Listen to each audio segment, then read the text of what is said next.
Olá, boa tarde, boa tarde. Vamos começar novamente mais uma palestra, mais um painel da nossa Arena da Hospitalidade, agora falando sobre alimentos e bebidas. Nós trouxemos dois super experts e quero já chamar o palco direto. Aliás, só lembrando, né, às 17h30, nosso último painel sobre marketing, abertura de hotel, tudo que você tem que fazer, ideias, como lidar com agência, né, de publicidade, agência digital, etc. Como é que você lida com as suas redes, tudo sobre isso. Mas então agora, sobre alimentos e bebidas, nós vamos falar sobre gestão, sobre os desafios, sobre gestão de custos, experiência do cliente, tudo que vocês estão esperando aí. E eu vou já chamar o Marcelo Traudi, que é um professor do Senac, consultor, super expert, renomado no mercado. Por favor, venha ao palco. E o Eric Momo, que é o CEO da 1900 Pizzaria. Eu, particularmente, sou cliente assídua. Eric, o palco é de vocês. Palmas para os nossos palestrantes. Sou eu que começo?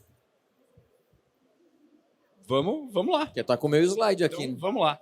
Bom, antes de mais nada, bom dia, boa tarde, muito obrigado. É um prazer estar aqui, Eric. É um prazer dividir esse espaço com você e trocar ideia, que eu aprendo tanto com vocês, né? Já falei que eu sou seu fã. Então, vamos discutir sobre A e B, excelência na entrega e eficácia na gestão, que são assuntos extremamente desafiadores, né? Da gente entregar um produto consistente e entregar isso com um resultado consistente, né? Então, vou pedir para o Eric começar uma discussão. Ele tem um raciocínio sobre uma construção de uma marca muito forte no Brasil, de restaurantes independentes, e eu acho muito interessante da gente trazer essa experiência dos independentes e colocar isso numa perspectiva do hotel, que a gente tem algumas lições, né, para aprender, e também tem algumas, né, experiências importantes para discutir com os independentes. Então, Eric. Obrigado, Traudi. Conto aqui um pouquinho a história aqui da 1900. Passa o passador para mim. Beleza. Boa tarde, pessoal. Alguém aqui é de São Paulo? Quem é de São Paulo? Já conhece a 1900? Já conhece? Uma boa parte não, provavelmente. A 1900 é essa pizzaria aqui. Deixa eu ver se temos o laser. Este imóvel, já vou contar dele um pouquinho. E aqui uma parte da nossa equipe, quando nós fizemos 30 anos. A gente juntou a nossa equipe e tirou uma foto. É uma pizzaria muito tradicional aqui em São Paulo. Então, recomendo que vocês venham conhecer. Aqui uma estilização e uma mudança de marca, né? Que a gente passou por uma reformulação em 2020, bem no ano da pandemia. A gente, não é que surgiu, a pandemia, vamos mudar a marca, fazer tudo novo. Não, o projeto começou em 2018 e quando a gente começou a implantar, a pandemia veio junto. Então, criou um pouco de dificuldade no processo, mas a gente conseguiu mudar um pouco a cara do negócio. Então, aquele casarão que vocês viram ali, naquele estilo mais ou menos, estava um pouco envelhecido, não na estrutura, mas envelhecido no acabamento. E a gente aproveitou a remodelagem de marca, refez, luminoso, trocamos toda a decoração da loja, mudamos tudo. E esse galpão, que é do início do século XX, é que deu origem ao nome 1900. Quando meus pais resolveram fundar uma pizzaria, e meu pai tinha esse galpão, ele resolveu fazer uma homenagem à época em que tudo era feito de uma maneira muito artesanal. Então, a gente trouxe esse conceito do artesanal tanto para a pizza como para o atendimento. Então, a ideia de saber o nome do cliente, de ter a grande contato humano que hoje está se falando tanto, né, no nosso setor de hospedagem, né, de atendimento em si. Quer falar? Manda aí. Alô? E lembrando que o teu pai não era um pizzaiolo. Não, músico, né? Não é? Meu pai era maestro, tocava em orquestra, e tocava viola na orquestra, foi maestro também de escola, de outros grupos de canto coral e tudo mais, e tinha um hobby que era fazer pizza. Então, acabou de um hobby dele, num galpão antigo, montou uma pizzaria que é uma das mais conhecidas em São Paulo e que fez bastante história, né? Aqui alguns dos produtos, a ideia é deixar vocês com vontade de pedir depois, tá? Então, essa aqui é a nossa pizza clássica. Aqui é o nosso forno, é um forninho a lenha, então é uma estrutura metálica aqui como acabamento, os pendentes com estilo antigo, um logo esculpido na parede, é mais ou menos essa a decoração que a gente tem na 1900 reformulada. E aqui é uma pizza Impala, que tem esse nome exatamente porque quer dizer pizza na pá. Então é uma pizza na pá de madeira, que é uma pizza mais ou menos de 50 centímetros, do estilo de pizza romana. E ela tem uma massa alta, de 1,5 cm a 2 cm, e ela é extremamente leve, é uma massa com 80% de hidratação, quer dizer, tem quase tanto de água quanto de farinha. Então é muito leve, apesar de parecer algo grande e pesado, ela dissolve na boca. Então, recomendo que vocês experimentem. Essa é uma exclusividade lá da 1900 da Vila Mariana e da nossa 10ª unidade, que é a do Itaim. E esse aqui sou eu, vestido a caráter quando eu estou na parte da operação. Aqui, mais um pouquinho da decoração que a gente utiliza e elementos gráficos que a gente tem utilizado na nossa comunicação depois do reposicionamento da marca. Algumas coisas que a gente resolveu fazer também é trazer a pizza em evidência. Então, as mesas, a gente tirou toalha, está usando jogo americano de papel, e usando um suporte para deixar a pizza elevada, para dar um pouco mais de destaque nela na mesa, em que as pessoas conversam e a pizza está próximo do nível do olhar. Então, quando ela vai jantar, ela tem a pizza à vista, ela ocupa um lugar de relevância na mesa, mas é coadjuvante a tudo aquilo que está acontecendo, que a gente entende que a pizza é o que conecta as pessoas no nosso negócio. Mais uma. E aqui, só para encerrar rapidinho, alguns números da nossa empresa. Somos 39 anos, 10 operações, sendo 8 presenciais, 2 Dark Kitchens. A gente está montando mais uma Dark Kitchen em breve, se tudo der certo. 240 colaboradores, sendo todos diretos. Tem mais uns 150, 200 indiretos, né, por via terceirizadas, como entregadores, manobristas, que a gente não tem mais. 420 mil pizzas por ano, nosso negócio fez em 2021, são dados de 2021, em 2022 isso vai aumentar consideravelmente, porque a gente abriu nossa 10ª operação em dezembro, então não conta essa, que inclusive está aberta no almoço. Esse negócio de comer pizza no almoço, São Paulo tem preconceito, né? Não gosto de comer pizza no almoço, mas eu como pizza 24 horas por dia, e, apesar de ter essa forma aqui que o pessoal acha que é mentira, eu como muita pizza. Inclusive no almoço, por isso que a gente está com essa operação abrindo, tá? Então esse número de 420 mil pizzas vai aumentar e também, obviamente, o número de pessoas. 2021 a gente teve ainda algumas restrições de atendimento em razão da pandemia, né? E a gente já está esse ano com 170 mil pessoas atendidas, então a tendência é que a gente chegue aí nos 220 a 250 mil pessoas no final de 2022. 280 mil pedidos por ano. E uma estimativa, né? O ano passado foram 50 milhões de reais de faturamento para as 10 operações. Esse ano a gente estima que provavelmente vai chegar, com inflação, né, e reajuste de preço, um número de face, vamos dizer, em torno de 60 milhões. Esse é o tamanho do nosso negócio hoje. Tá bom? E se vocês quiserem me seguir no Instagram, eu deixei um QR Code.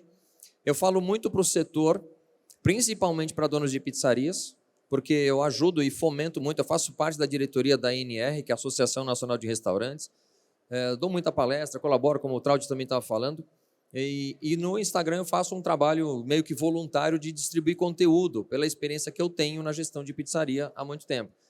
O brasileiro gosta de empreender e muita gente começa, assim como o meu pai, começa de um hobby ou começa de uma maneira totalmente desorientada, e a gente tem, quem já trilhou um caminho tem a obrigação de ajudar quem está vindo atrás para que consiga prosperar também. Então, esse é meu QR Code aí. E é isso, Traudio. Obrigado, Eric. Bom, o Eric fala que ele dissemina conteúdo e é absolutamente verdadeiro. Eu acabei de falar para ele, né, de uma coisa que eu já tenho falado há bastante tempo. Ele me ensinou uma das maiores lições em relação ao ato de se alimentar e a gestão de restaurantes recentemente. Eu estava vendo, acho que uma live, aquela época que todo mundo fazia live, que, né, a gente estava em casa e era um tal de live para cá, live para cá. Eu falava assim, gente, não faz mais live, ninguém aguenta mais ver live, né? Mas a gente aprendeu muita coisa. Foi um momento muito interessante de reflexão, né, do que passava a humanidade, né? E muitas incertezas do que seria o pós-pandemia, né? A vida, o novo normal, etc. E o que a gente viu é que o novo normal é igual ao antigo normal, com algumas diferenças que ficaram, né? E que acabaram se incorporando no nosso dia a dia.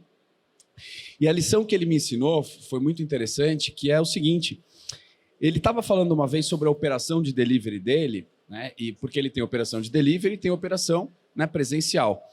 E aí ele falou, cara, a operação presencial, ela tem um fluxo humano. Basicamente o seguinte, você chega num lugar, você vê que está lotado, né? Então você espera, você, né, vê que vagou um lugar, você vai, você senta, você faz o pedido, né, esse pedido chega na cozinha, ele é processado. Então existe ali um fluxo síncrono e humano, né? No delivery isso não existe. Você abre o seu delivery, né, entram 350 pedidos ao mesmo tempo e o cara que fez esse pedido não tem a menor noção do que está acontecendo naquele lugar, né? Então, é um fluxo completamente desproporcional em relação, muitas vezes, a um espaço que você tenha, porque esse espaço ele é mundial, né? Ele é enorme, ele é gigante. Claro, tem as restrições de taxa de entrega, etc., mas isso me fez, né, me ensinou uma lição muito interessante sobre essa sincronicidade da alimentação, né? E isso é uma coisa muito interessante, porque na hora que a gente desenha uma experiência, nós de restaurante, de certa forma, éramos muito viciados num formato de negócio, né? Que era o formato físico, o formato presencial. Ou seja, o cliente vem, senta, pede, come e vai embora. O que aconteceu na pandemia foi muito interessante porque nos fez refletir sobre o desenho dessa jornada, dessa experiência do cliente, né? E fez, de certa maneira, nos fez refletir sobre como eu penso nessa jornada, né? Será que eu penso ela só presencial e a gente foi obrigado a pensar nela de outras maneiras, né? Então, isso eu acho que é um elemento muito interessante. Então, quando a gente fala nessa, né, experiência de entrega, uma das coisas que nós da hotelaria, né, aprendemos a pensar também foi como é que eu posso atingir um cliente que não está aqui, né? E essas experiências elas foram sendo desenhadas de formas muito diferentes. Nós do Senac tivemos uma experiência muito interessante também.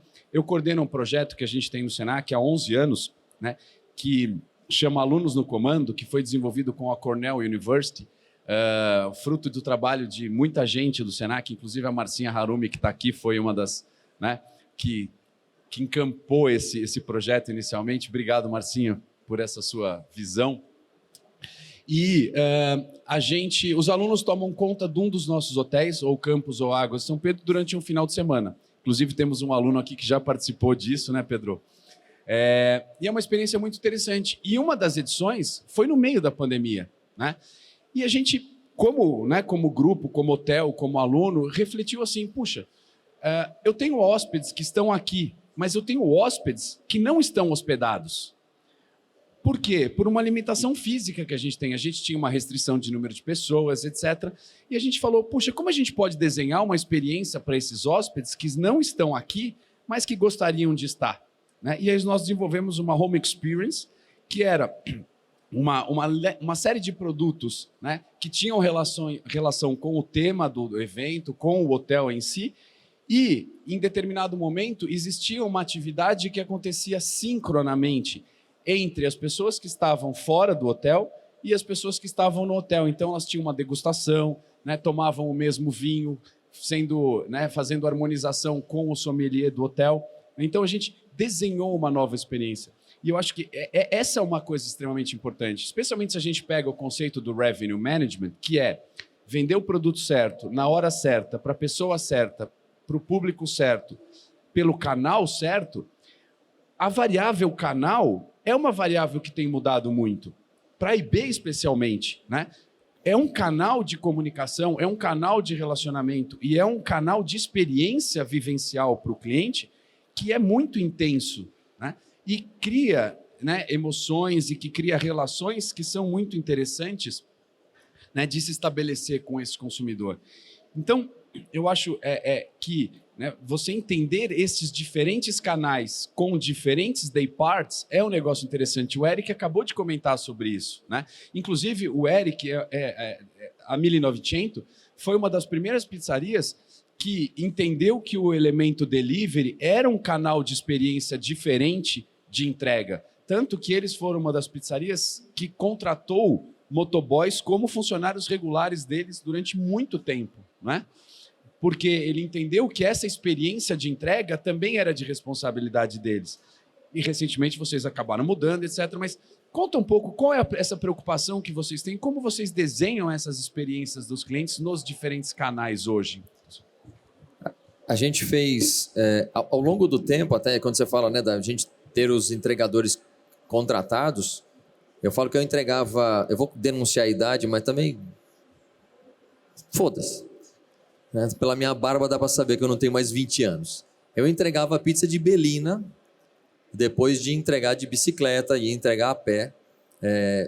E foi uma época assim, a pessoa pedia a pizza num telefone discado, a gente anotava num papel o endereço do cliente toda vez, porque não existia sistema para memorizar isso. Toda vez que o cliente tinha que ligar, ele tinha que falar o nome dele, o telefone, o endereço, o número do apartamento. Então, a paciência do pedido era muito diferente e a espera também. Então, o cliente esperava muito mais tempo, eventualmente, para chegar a pizza. E a gente levava. Então, a entrega começou de uma maneira muito incipiente, porque a busca pela pizza era mais constante. Antigamente, as pessoas saíam de casa para ir buscar. Então, existia esse takeaway muito mais presente.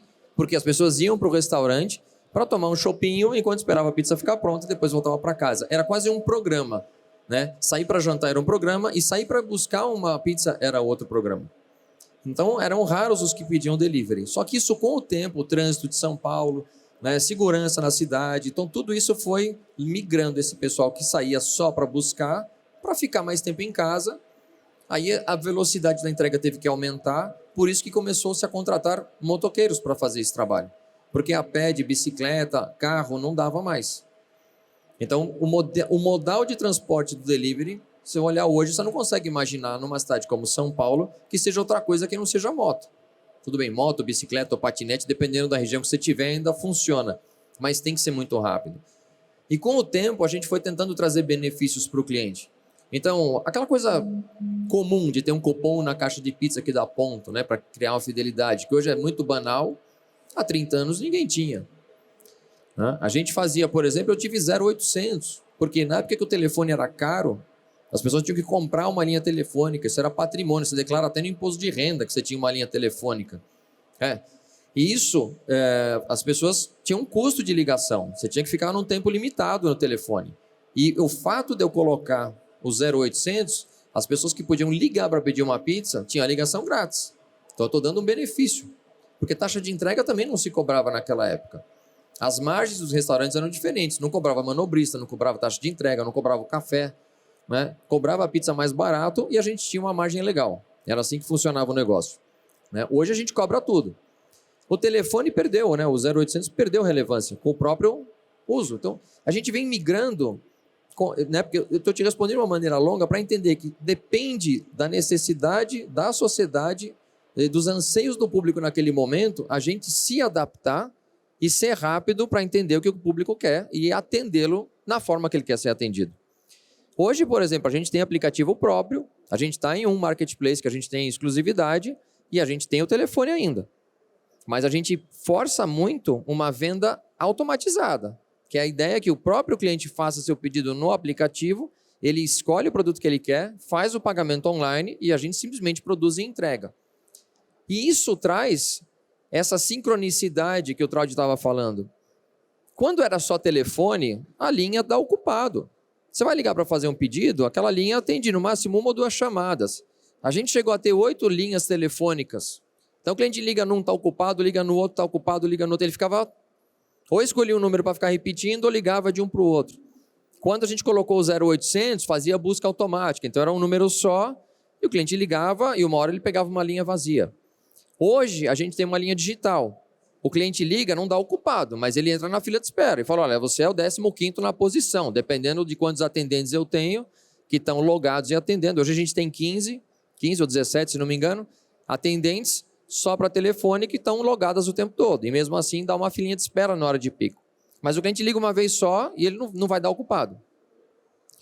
Só que se ele faz o pedido pelo aplicativo, ele já resolve a vida dele lá. Então depende do perfil do cliente. Né? A Pizza Hut, por exemplo, aposentou o pedido via telefone e optou por aplicativo, porque definiu que o público dele é um público mais jovem, que está conectado mais com essa questão de usar o app. E não é o meu caso. Eu tenho clientes antigos que não querem usar aplicativo, não querem baixar no celular. Se eu entendo a necessidade do meu cliente, eu consigo atendê-lo bem. Então essa foi sempre a preocupação da gente. E quando aquela necessidade está suprida ou não tem mais valor, tipo 0800, eu descontinuo. Para que eu vou manter o 0800 hoje se todo mundo tem um plano de celular e não faz a mínima diferença? Não faz a diferença mais o que você vai ligar. Você quer pedir pelo WhatsApp. Então a gente hoje está começando a entender as comunicações, a migrar, e sempre com a preocupação de entregar na maior velocidade possível. O pedido online tem uma sincronicidade porque não tem o telefone ocupado, que a gente trouxe dos anos 80. Quando você ia fazer um pedido estava ocupado, você está com o gargalo na entrada. Então a tua produção e o escoamento da produção está fluindo normal para você. Quando você tira o gargalo da entrada e joga tudo de uma vez para a linha de produção, foi isso que eu falei para o Traude, né? Dia das Mães, na pandemia, vai ser a maior frustração da cidade. Eu não vou dizer do país inteiro, porque eu conheço São Paulo. Por quê? Todo mundo vai entrar no iFood ou no Uber, na época no Rappi, e fazer um pedido de comida por volta do meio-dia. E os restaurantes não sabem o que é chover pedido exatamente na mesma hora. Eles não vão perceber que em 5 minutos ele vai vender a produção da tarde toda dele. E vai exceder a capacidade de produção. E ele não vai conseguir entregar. E ele vai frustrar um almoço de família. Porque estava tudo fechado, ia tudo para delivery. Aí o iFood não vai ter entregador suficiente para rotear para todo mundo, vai restringir raio. O restaurante vai começar a cancelar pedido, vai virar o caos, vai virar notícia no outro dia, e eu vou ficar esperando. Como eu sou um ser humano normal, que tem uma família normal, pedimos comida para entregar na nossa casa, a gente também estava fechado.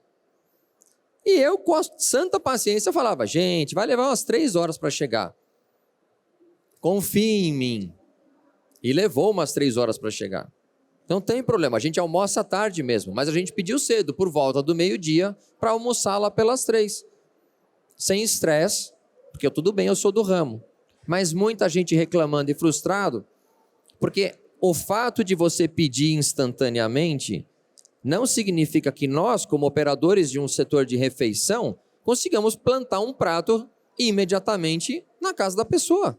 Ainda não tem essa tecnologia, né? Talvez um dia. Mas enquanto não tiver condições disso, vai ser um preparo por vez na velocidade de preparo que você tem condições de fazer. Apesar de entrar tudo de uma vez. Então o cara que pediu meio-dia, pode ser que receba o pedido dele meio-dia e 15. Quem pediu meio-dia e 5, vai receber lá pelas 2 horas da tarde. Porque 5 minutos pode ter chovido lá 100, 200 pedidos e pode ser o limite do restaurante. E é uma diferença ínfima, simplesmente para soltar tudo isso de pedido no papel, porque o sistema, ele aceita, né? E não vai te dizer que, olha, não, aguarda só um pouquinho que o aplicativo está ocupado. Não existe isso. Né? Obrigado, Eric. Eu acho que agora tem duas coisas que o Eric, o irmão dele chama Edrey Momo, que também é um amigo muito antigo e é responsável pela marca que muitos talvez conheçam, a Tasca da Esquina, né? E então, às vezes, eu confundo os nomes, desculpa mais uma vez. Não, estou acostumado. A gente sempre responde um pelo outro nesses casos, fica tranquilo. Desculpa. Os dois muito queridos, você sabe disso. O Eric trouxe 2 lições que eu acho muito interessante da gente discutir, especialmente na hotelaria, né? Uma das coisas que ele falou eu sabia que os restaurantes iam estar cheios. O interessante é que a gente, muitas vezes, ainda pensa nos processos produtivos diferentes ou de uma maneira desconectada dos processos de serviço. Ou seja, eu normalmente associo o pedido ao serviço e a produção ao pedido. Ou seja, o cliente pede, eu faço e eu entrego. Só que, muitas vezes, o que acaba acontecendo é a gente criando um afunilamento muito grande do processo produtivo. E acaba esquecendo de utilizar a inteligência de negócio, né? Eu tenho certeza que o Eric faz isso. O que ele faz? Ele sabe quantas pizzas vão ser vendidas. E ele já sabe quanto de farinha ele tem que ter, quantas bolinhas de pizza ele tem que produzir, quantos quilos de linguiça ele tem que ter fatiado, etc, etc. Isso a gente chama pré-preparo, mise en place. Todos nós sabemos disso. Só que a gente pode ir muito além em relação a isso e já criar o que a gente chama de um sistema de produção planejada. Ou seja, se eu sei que eu vou atender 500 frangos assados, por que eu vou assar 500 frangos exatamente naquele momento? E a gente já tem hoje tecnologia e inteligência para antever isso, criar um processo produtivo, né, de que esses frangos sejam pré-preparados e entregues com a melhor qualidade. Mas se você andar aqui na feira hoje, você vai encontrar vários equipamentos que te permitem fazer isso, né? O que eu tenho que mudar, então? O que você tem que mudar é essa relação também da sincronicidade no preparo. E isso te garante, cara, uma segurança de entrega até muito maior, porque você controla muito melhor o seu processo, controla muito melhor a qualidade do seu preparo, né? E você tem equipamentos que fazem regeneração desses produtos e que entregam isso para você praticamente instantaneamente com uma qualidade incrível. Eu tenho um cliente que é uma das mais famosas cervejarias de São Paulo, que eu desenhei para eles, né, um processo de entrega de produto, né, que, pô, os caras são uma das melhores cervejarias do Brasil. Eu tenho que, olha, né, quando você senta lá, você tem que comer alguma coisa que esteja nesse mesmo, né, patamar. Só que eles não têm processo produtivo, eles não querem ser um restaurante, eles querem simplesmente oferecer uma alternativa para você ter boa, né, quando eu tomar um bom chopp, uma boa cerveja deles. E eu desenvolvi com eles um sistema em que eu tiro um produto, né? E a gente tem uma série de parcerias. Então, por exemplo, a gente tem a parceria com uma das melhores coxinhas de pastrame de São Paulo, que é do Forno, do Fi Fernandes, né? Então, se você senta na Dogma hoje e você faz um pedido, você vai comer uma coxinha de pastrame tão boa quanto a do Forno em 2 minutos. E quando você come, você fala, você está de brincadeira, que isso estava a menos 14 graus há 2 minutos atrás. Né? Então, o que eu fiz? É claro, eu desenvolvi um fornecedor, tem todo o sistema produtivo por trás, ultracongelamento, etc. Mas a qualidade da entrega é importante. Né? Então, o desenho dessa experiência de quem senta para tomar uma boa cerveja, né, foi desenvolvida de tal forma que quem comer vai ter uma experiência boa, mas a minha operação não está estressada. Eu não tenho um gargalo, eu não tenho uma preocupação com a qualidade do que eu vou entregar. Entende? Então, quando a gente pega essa lição dele, eu acho essa lição uma lição extremamente importante. Né? E uma outra delas, né, é essa lição, né, que ele falou, que é de você, por exemplo, vender uma pizza no almoço. Isso é uma das coisas que eu sou neurótico, eu uso uma expressão em inglês, desculpa, né, usar em inglês, eu sei que às vezes parece petulância, mas não é nesse sentido. É porque a palavra em português ela é muito ampla. Né? Se eu falar o período, cara, período em português é um século, né? É um mês, é um ano. Então, período é uma palavra muito ampla. E existe uma expressão em inglês que a gente, né, sempre que fala de restaurante, a gente usa, chama day part, que é parte do dia. Cada negócio, cada parte do dia é um negócio diferente.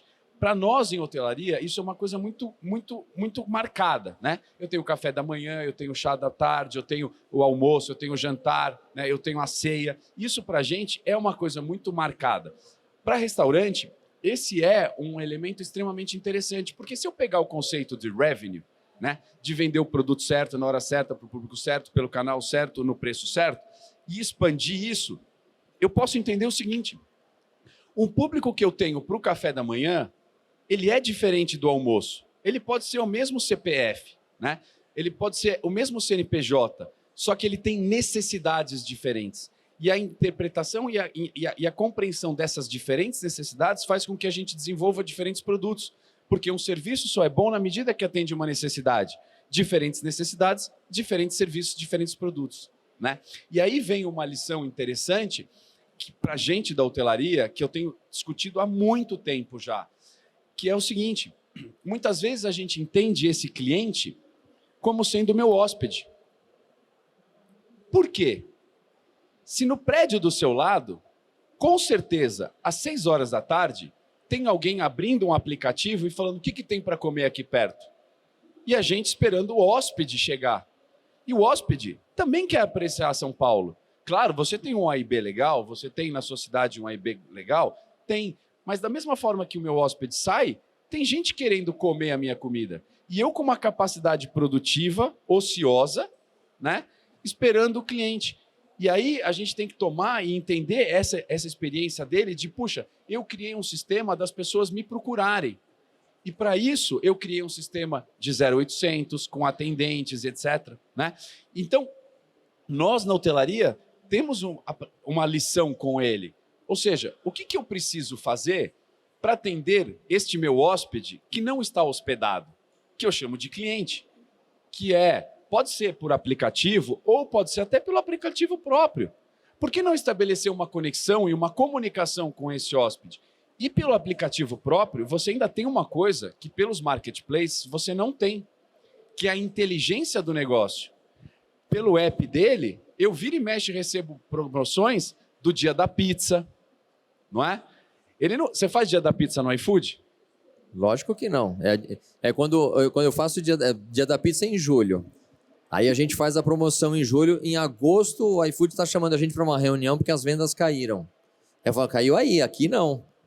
Entende? Entendeu? Porque aí ele tem domínio do negócio dele. Inclusive, ele consegue a gente fazer ativação, né, com o cliente.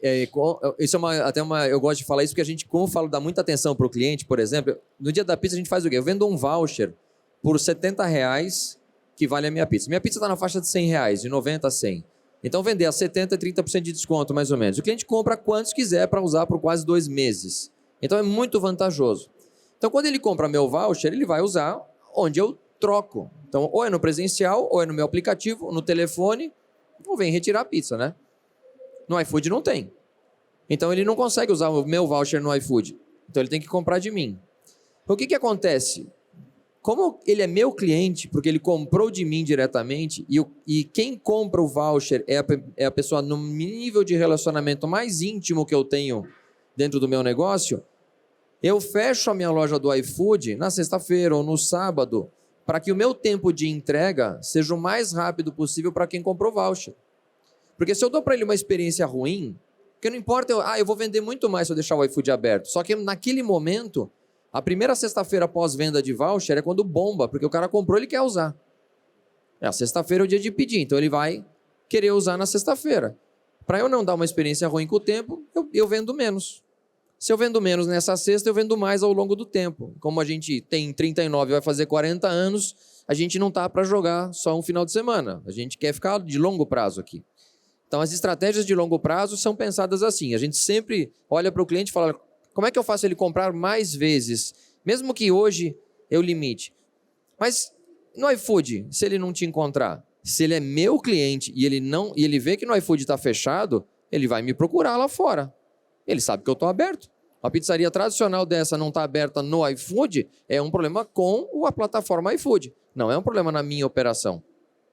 Vocês entendem? Então, aí eu trago onde entra a relevância e a prioridade para a gente nesse sentido. Então, eu acho que essa questão desse relacionamento próximo, né, o app traz essa proximidade não só em relação à minha forma de me comunicar com o meu cliente, mas também dele poder interagir com a minha marca e com o meu produto e eu gerar novos day parts, eu gerar novos negócios, eu gerar novas oportunidades de venda de um público que, a princípio, eu não estou considerando. Né? É claro que a gente sabe que tem operações hoteleiras que têm um desafio um pouco maior de fazer isso. Né? Então, se você está afastado de um centro urbano, talvez você tenha um pouco mais de dificuldade de estabelecer uma relação dessa. Agora, se você está num grande centro urbano, você pode ter certeza que às 7 horas da noite estão te procurando nas plataformas. O que eu acho assim, o que eu sinto no meu restaurante, né, na pizzaria, eu entro, a gente faz pizza no forno a lenha, tem toda aquela questão da produção, né? Existe aquela largada que eu falo, todo mundo quer comer uma pizza lá pelas 7, 8 horas da noite. Eu abro às 5h30 no delivery. Algumas pessoas que não almoçaram, eventualmente, estão com fome um pouco mais cedo e já vai para janta, alguma coisa assim, ou almoçou cedo demais, sei lá.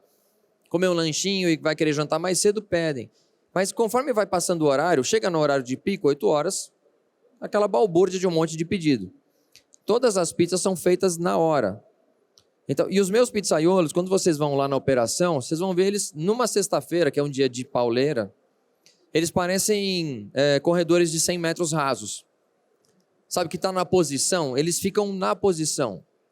Tem que ficar na posição esperando, porque saiu um pedido, é para correr para fazer. O que fala? É só um pedido. Mas esse pedido saindo rápido vai trazer um entregador de volta para o 5º ou 10º pedido que estiver saindo. Eu giro mais rápido o fluxo inteiro no começo. Se eu não dou importância para esses primeiros 15 minutinhos que a casa abriu, começa a sair um pedidinho, deixo juntar um pouco para chamar um reforço, para começar a fazer, eu já estou jogando gargalo na minha fila. Aí eu tenho 2 problemas, 3 ou 4 até. Eu tenho um cliente que fez um pedido, eu tenho um pedido que está na produção, eu tenho uma pessoa fazendo pizza, tenho um entregador esperando e não está nada acontecendo de útil. Essa pizza precisa ir para o cliente o mais rápido possível. Então eu não posso ter 2 pedidos ou 3 esperando para serem feitos. Se eu tenho gente para fazer, tenho gente para entregar e tenho gente que quer pagar, que já fez o pedido. Então tem que ter uma urgência nessa entrega. E eu entendo dessa urgência porque as pessoas concentram o horário para fazer pedido. E delivery, como eu estava falando lá naquela questão do Dia das Mães, as pessoas não têm noção de como está o seu restaurante. Ela não sabe se você está ocioso, se você está ocupado. Se tem 100 pessoas no seu salão, 200 ou não tem ninguém. O prazo que você prometeu é o prazo que você tem que cumprir. E seja o mais rápido possível, porque as pessoas selecionam pelo tempo. O horário de almoço, principalmente, o horário de almoço das pessoas é restrito. Eu tenho 1 hora de almoço. Você vai pedir uma coisa no aplicativo, está dando 40 minutos, você fala, eu vou comer correndo em 20? Não dá. Então não peço, vou para outro restaurante. Aí você começa a procurar e vai pegar aquele que te entrega no prazo que está prometido. Porque ele pode até colocar 10 minutos que te entrega, e se ele te entregar em 40, né, ele te decepciona, você não pede mais. Mas vamos pensar que tem que dar importância para o prazo na entrega nesse sentido. E o que eu vejo no meu restaurante, vendo pizza lá, no forno a lenha, se eu não estou naquele horário de produção, eu tenho uma capacidade ociosa que me incomoda. Eu pago aluguel pelas 24 horas do dia. Só que eu uso 6. Eu abro às 18 praticamente, eu fecho à meia-noite. É 1/4 em horário de venda. Né? Então assim, eu tenho 75% praticamente de tempo ocioso de uma infraestrutura que é só 25% do dia que vai vender. Aí quando eu penso em pizza, que vende mais no final de semana, sexta, sábado e domingo, dos 7 dias da semana, ainda estou concentrado em 2 ou 3, que é sexta e sábado, principalmente, e um pouco mais no domingo. Então é muito pouco tempo para a gente ser rentável. Por isso que a pizza vai custando caro. Qual a alternativa que a gente tem? A estratégia da gente começar a abrir no almoço, por exemplo, é para tentar trazer um comportamento diferente para tentar suprir isso. E quando o Traudy fala dos part-time, não, day part,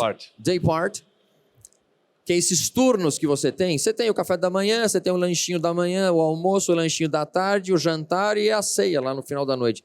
Se você conceitualmente criar e entender que você tem cardápios específicos, que as pessoas têm interesses específicos nesses horários, você olha para a sua cozinha, porque, caramba, cozinha de hotel, gente, você só não tem forno a lenha. Mas dá para fazer até pizza num forno combinado que eu já fiz. Tá? Dá, e fica bom. Mas dá para fazer um monte de coisa. E se vocês souberem criar cardápios, vocês mantêm um fluxo de receita ao longo do dia para o negócio de vocês, o tempo todo, para a cozinha não ficar parada. E é naqueles momentos que vocês estão ociosos, por exemplo, vocês vão dar prioridade para o hóspede. Não dá para o hóspede chegar e querer uma refeição e você ficar 1 hora para servir porque você está fazendo delivery. Faz como eu faço no meu dia da pizza. Dá prioridade para quem está pagando a hospedagem, sei lá, né? Tem uma série de coisas que traz fluxo constante para vocês. Às vezes, pessoal de evento. Então, tudo isso vai fazer mais sentido. E nos momentos ociosos, vocês entrarem com cardápios, por exemplo, nas plataformas, para vocês venderem coisas e continuarem ocupando o fluxo da cozinha de uma maneira mais rentável, né? Exatamente. E eu acho que tem um outro conceito aqui, que se a gente pegar, né, o conceito do revenue, de novo, eu sempre volto nele, porque ele norteia muito a construção de produto para mim. Porque se é o produto certo na hora certa, que produto eu tenho, né, para que público? Então, quando a gente pega o conceito do revenue e traz para uma outra variável que chama o total revenue, ou seja, como eu posso olhar para o meu negócio e pensar em novas formas de gerar negócios dentro do meu negócio? Ou seja, quantos pontos de contato de A e B eu tenho com o meu hóspede que são diferentes daqueles momentos de refeição. Ou seja, eu só espero que o meu hóspede venha comer, né, no meu PDV, ou eu vou transformar momentos, né, de interação com esse hóspede em momentos de venda também de alimentos e bebidas e de experiência. Né? Então, se a gente pega, né, e entende esse conceito, né, de que, puxa, eu preciso olhar para o meu negócio e ver outras oportunidades de gerar negócio dentro desse meu produto, quais são as oportunidades que eu tenho no meu negócio?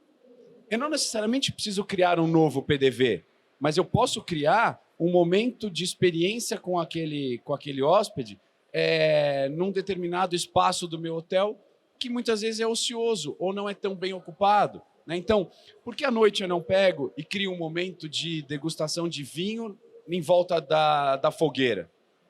Né?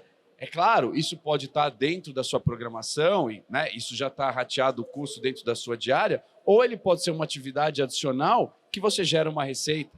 Você pode buscar parceiros, tem muitas vinícolas que poderiam fazer isso com você, né? Ou então, vamos fazer, né, uma imersão numa cachaçaria que tem aqui do lado e à noite a gente faz, né, uma experiência de coquetéis. Ou seja, como eu transformo, né, essas interações dos meus hóspedes com a alimentação e com o alimentos e bebidas de uma forma que isso possa gerar não somente novos negócios, mas também novas experiências. Então, quando a gente pensa, né, nessa oportunização do relacionamento, na hotelaria a gente pode muito entender sobre essa perspectiva, né, de olhar esse total revenue, de olhar novas formas de gerar receita e de fazer com que essa receita seja também uma experiência extremamente interessante para o meu hóspede.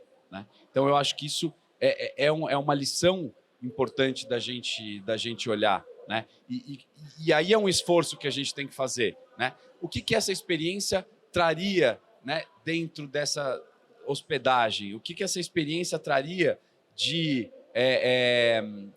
elemento instagramável, inclusive? Porque essa é uma variável importante, a gente tem que levar isso em consideração. Hoje, em qualquer cardápio que a gente vai desenhar, a gente desenha 5% dos meus produtos como sendo produtos instagramáveis. Ou seja, ele tem que, não só na apresentação, na forma de servir, né, na forma de produzir esse prato, né, ele pode chamar atenção. É claro, a gente tem que tomar muito cuidado, associar isso ao conceito do seu hotel, às vezes, né, um pouco mais discreto, às vezes um pouco mais, né, divertido. Né? Então, depende muito de né, qual é o conceito do seu negócio, mas a gente tem que pensar nisso também em termos de experiência do meu hóspede. Né? Como é que eu posso transformar essa experiência no momento em que isso vai ficar registrado e que eles vão contar para os outros que vivenciaram isso? Então, essa instagramabilidade, a gente não fala só, né, da alimentação, a gente fala da experiência como um todo, né, de criar momentos, né, de interação, de que gere experiência. Então, por exemplo, a pizza Impala, ela é com certeza muito mais fotografada do que as outras, né? Não é isso? Visualmente ela chama mais atenção pelo fato de ser diferente. Então, o pessoal fica. O Girumilli, que é um doce lá, a sobremesa que a gente faz, procurem depois, Girumilli, a sobremesa exclusiva da 1900. Aí eu já vou aproveitar para contar uma estratégia, né? Eu sou meio doido das ideias de vez em quando. De vez em quando as ideias são doidas. A pessoa chega no restaurante, chegava, pelo menos uma maior parte, perguntava se tinha Wi-Fi. Tem. Qual que é o Wi-Fi? Você conecta a melhor sobremesa do mundo. E qual que é a senha? Você não sabe qual é a melhor sobremesa do mundo? É o Girumilli. Girumilli?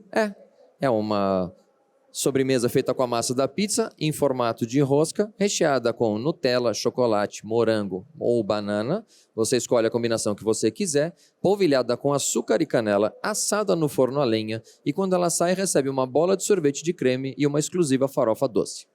Aí você pode navegar no Wi-Fi. O cara entrou no restaurante, ele vai jantar pensando na minha sobremesa. Então, o meu índice de conversão de sobremesas do Girumilli, principalmente, melhorou por causa disso. E as pessoas fotografam. Com o tempo, eu falei, tem que ter uma bandeirinha com a marca Girumilli. Por quê? Porque as pessoas têm que identificar que aquele é o original, porque tem gente que faz cópia, mas Girumilli, inclusive, é a marca registrada e é uma sobremesa que a gente conseguiu patente. Então a pessoa fotografa, tem a marca da 1900. Na reformulação da marca, a gente fez um prato exclusivo para o Girumilli. Então tem um prato que tem a marca Girumilli, é um prato vermelho, e ainda vai com a bandeirinha. Então assim, é toda uma experiência em cima de uma sobremesa exclusiva da 1900. Então esse é o ponto em que a gente... Uma ou outra coisa a gente chama de atenção, né, para o produto, para que as pessoas fiquem curiosas a respeito disso. E ela colocando isso, né, em comunicação, espontaneamente, vai gerando mais tráfego para o seu restaurante. Né? De modo geral, as pessoas querem compartilhar. Existe uma hamburgueria, você já viu o... Puta, esqueci o nome agora. O Burger. Você já viu? Tem uma hamburgueria em São Paulo que chama O Burger, se vocês puderem procurar aí no Instagram, vocês vão ver. É muito louco. Tudo que eles fazem já é o extremo de doido. Então, assim, eles trazem um drink que vem com um tubo, assim, daqueles tipo de destilar, sabe? Com gelo seco em volta, uma lua de isopor com um astronauta, estrelinha, uma roda gigante com coxinhas. É tudo muito cenográfico. E é divertido, porque cada prato que você pede tem a sua característica, tem um jeito. Os drinks são assim, as comidas... Então, as pessoas vão lá, tem fila na porta, porque elas querem ter essa experiência da coisa totalmente diferente. E a comida é boa. Porque não adianta você fazer um negócio totalmente doido e não ser legal. Você vai lá uma vez, mas você não volta. Agora, quando é legal, a experiência é boa e a comida é gostosa, você volta, porque você quer experimentar mais coisa do mesmo lugar. E eles estão sempre renovando, lançando outras coisas, exatamente para manter essa vibe deles de fazer as coisas bem chamativas nesse sentido. Tá? Legal. Gente, como é que vocês estão? Alguém quer trazer alguma questão, trazer alguma pergunta? Tem microfone para eles aqui, não? Ou a gente leva? Tem. Ah, tá aqui, Pedrão, já está chegando aí. Obrigado. Fala, Pedro. Boa tarde. Essa pergunta vai para você. Sua empresa está trabalhando com a acessibilidade gerais. Por exemplo, hoje, aqui pode chegar uma pessoa com deficiência geral, por exemplo, por pegar uma auditiva ou visual. Vocês sabem lidar com essa pessoa? Não. Eu tenho que ser sincero. Por quê? A gente não recebe treinamento de base, que eu acho que a gente tinha que ter nas escolas, e entender que a sociedade hoje... por exemplo, a minha neta tem síndrome de Down. E hoje é muito mais fácil para ela do que foi para as pessoas que têm a minha idade, que segregavam e deixavam trancado dentro de casa. E mesmo assim, eu sinto muita dificuldade. Porque eu tenho um restaurante, aparecem pessoas com diferentes dificuldades do que a gente tem, porque toda pessoa tem alguma dificuldade, né? Mas tem algumas que têm mais específicas. E às vezes você olha para o teu restaurante, ele não está preparado para aquilo. E às vezes, por exemplo, um cardápio, você tem uma ideia, eu vou contar um caso que é trágico, mas é engraçado. Veio um pessoal deficiente auditivo uma vez, eles estavam conversando na mesa, e o meu garçom todo empolgado falou: olha, eu já sei o que eu vou fazer. Ele pegou o cardápio em braille e foi levar para eles. Eu falei: mas cara, esse é para quem é deficiente visual, eles enxergam o cardápio, eles sabem ler. Né? E assim, essa confusão, como a gente não tem esse treinamento mesmo, porque a gente precisa aprender a lidar com todas essas situações para poder ser adequado. Então não é só uma instalação física que tem que ser adequado, a gente tem que saber lidar com as pessoas que têm mais dificuldade e conseguir extrair do atendimento que seja bom para todo mundo. E quando a gente não tem tanto contato assim no dia a dia, a gente acaba não sabendo lidar. Então, por isso que eu te respondo de uma maneira muito franca e sincera. Por mais que a gente tente falar: pessoal, tem que ser dessa forma, com algumas coisas, prepara a parte física do ambiente, com relação a, né, principalmente o cadeirante, porque requer uma questão de infraestrutura maior, mas tem inúmeras outras deficiências. O autismo, por exemplo, né, que a gente considera uma condição no autismo, no atendimento, num lugar barulhento, é mais complicado de você lidar. Às vezes uma criança autista ela vai ter mais dificuldade de se comportar com conforto num ambiente turbulento do que uma outra criança que não tem o autismo. Então aquilo vai levar ela para uma situação de estresse que as pessoas em volta vão julgar como ela se fosse mal educada. E não é, ela está sofrendo. Né? E aí os pais sofrem junto porque vão ver uma criança com dificuldade, passando por uma situação difícil e acabam indo embora porque não teve esse acolhimento. Então eu acho que é uma questão de tempo que a gente vai melhorar. Né? Eu tenho fé, né? Pelo que eu tenho visto no dia a dia, e eu acho que é um caminho. Mas eu gostaria de ser melhor daquilo que eu sou hoje, entende? Essa é a minha preocupação mesmo, de fato. Também, esse público está crescendo demais. Todo mundo precisa saber lidar com a atividade humana geral. Sim. Também. Obrigado, Pedro, pela sua pergunta. Pedro foi meu aluno, né? E ele nos ensina bastante. Né? Tanto é que ele tinha... Você não era, Pedro, que tinha um bilhetinho dizendo o seguinte: simplesmente não finja que me entendeu, tente me entender. Né? E isso, cara, me marcou, porque é muito verdadeiro. Né? Ele se comunica muito, ele fala bastante, e ele tem isso aqui no celular, ó. Não tenho anseio, medo e vergonha em solicitar para eu repetir o que eu fale. Eu sei, às vezes, que as pessoas não entendem o que eu falo. Por favor, não finja que entendeu. Não vou ficar chateado com isso. Lindo, né? Porque nos ensina a se relacionar com ele. Obrigado, Pedro, mais uma vez. Ô, Pedro, isso é muito legal. Eu tenho um amigo que ele fundou até uma escola, chama Gustavo Pimenta. Ele fez uma escola que chama Open Door. Ele tem paralisia cerebral, tem um grande comprometimento, ele não consegue ficar de pé, tudo assim, ele é cadeirante full time e quase não consegue falar. Né? Então, assim, ele fala daquela maneira mais espasmódica, né? Acho que esse é o termo. Então, óbvio, né? Conforme você vai convivendo com ele, você entende aquele tom, aquela expressão, você sabe a palavra que ele está falando. E às vezes ele me liga, né? Só que ele liga, às vezes está com o cuidador, ou está com os pais junto, e às vezes eu tento conversar com ele, e quando eu não estou entendendo, eu falo, Gu, não estou entendendo. Né? Aí alguém que tem mais tempo com ele de convivência consegue traduzir. E ele fez essa escola exatamente para ajudar cadeirantes e outros, eu não lembro se era cadeirantes e mais algumas, tinha alguma outra especialização que ele fez para capacitar para o mercado de trabalho. Porque não adianta também, as empresas hoje têm cota para colocar pessoas com deficiência. Mas você tem que contratar e você não consegue no ambiente de trabalho, né, dar uma função para aquela pessoa. Não é para contratar só para cumprir cota e largar no canto. Você tem que integrar o mercado de trabalho, dar uma função de fato. Ela tem que fazer parte do time. Né? E às vezes as pessoas não tiveram educação na escola porque a escola não estava adaptada para receber um cadeirante ou uma pessoa com dificuldade. Aí ela não consegue aprender e ela não consegue se formar e tudo mais. Então, parabéns por estar aqui, por expor. Né? E isso é muito legal, eu ver isso acontecendo, Pedro. Mesmo. Bom, gente, nosso tempo acabou. Eric, eu queria agradecer a sua atenção, as suas lições. Muito obrigado. Eu que agradeço. E a atenção de todos vocês. Gente, muito obrigado. Foi um prazer. Obrigado, pessoal. Obrigado. Muito bom, muito bom. Obrigada. Para a gente fazer a nossa transição para o nosso último painel, que vai ser sobre marketing, tudo que vocês querem saber sobre marca, redes sociais, etc. Antes de vocês saírem, deixa uma dica. Se você pudesse, de tudo que vocês falaram aí, ou alguma outra coisa, para os gestores, para os proprietários de hoteleiros que tem aqui.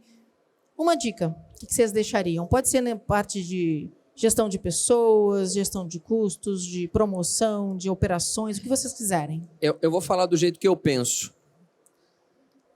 Nós somos, igual eu estava falando aqui com o Pedro, nós somos feitos de paradigmas. A gente é construído ao longo do nosso tempo, da nossa vida, com modelos e referências. E a gente sempre tende a repetir aquilo que a gente vê. Então, a minha dica para vocês, ou o pedido pode até ser, desconstrua aquilo que você sabe.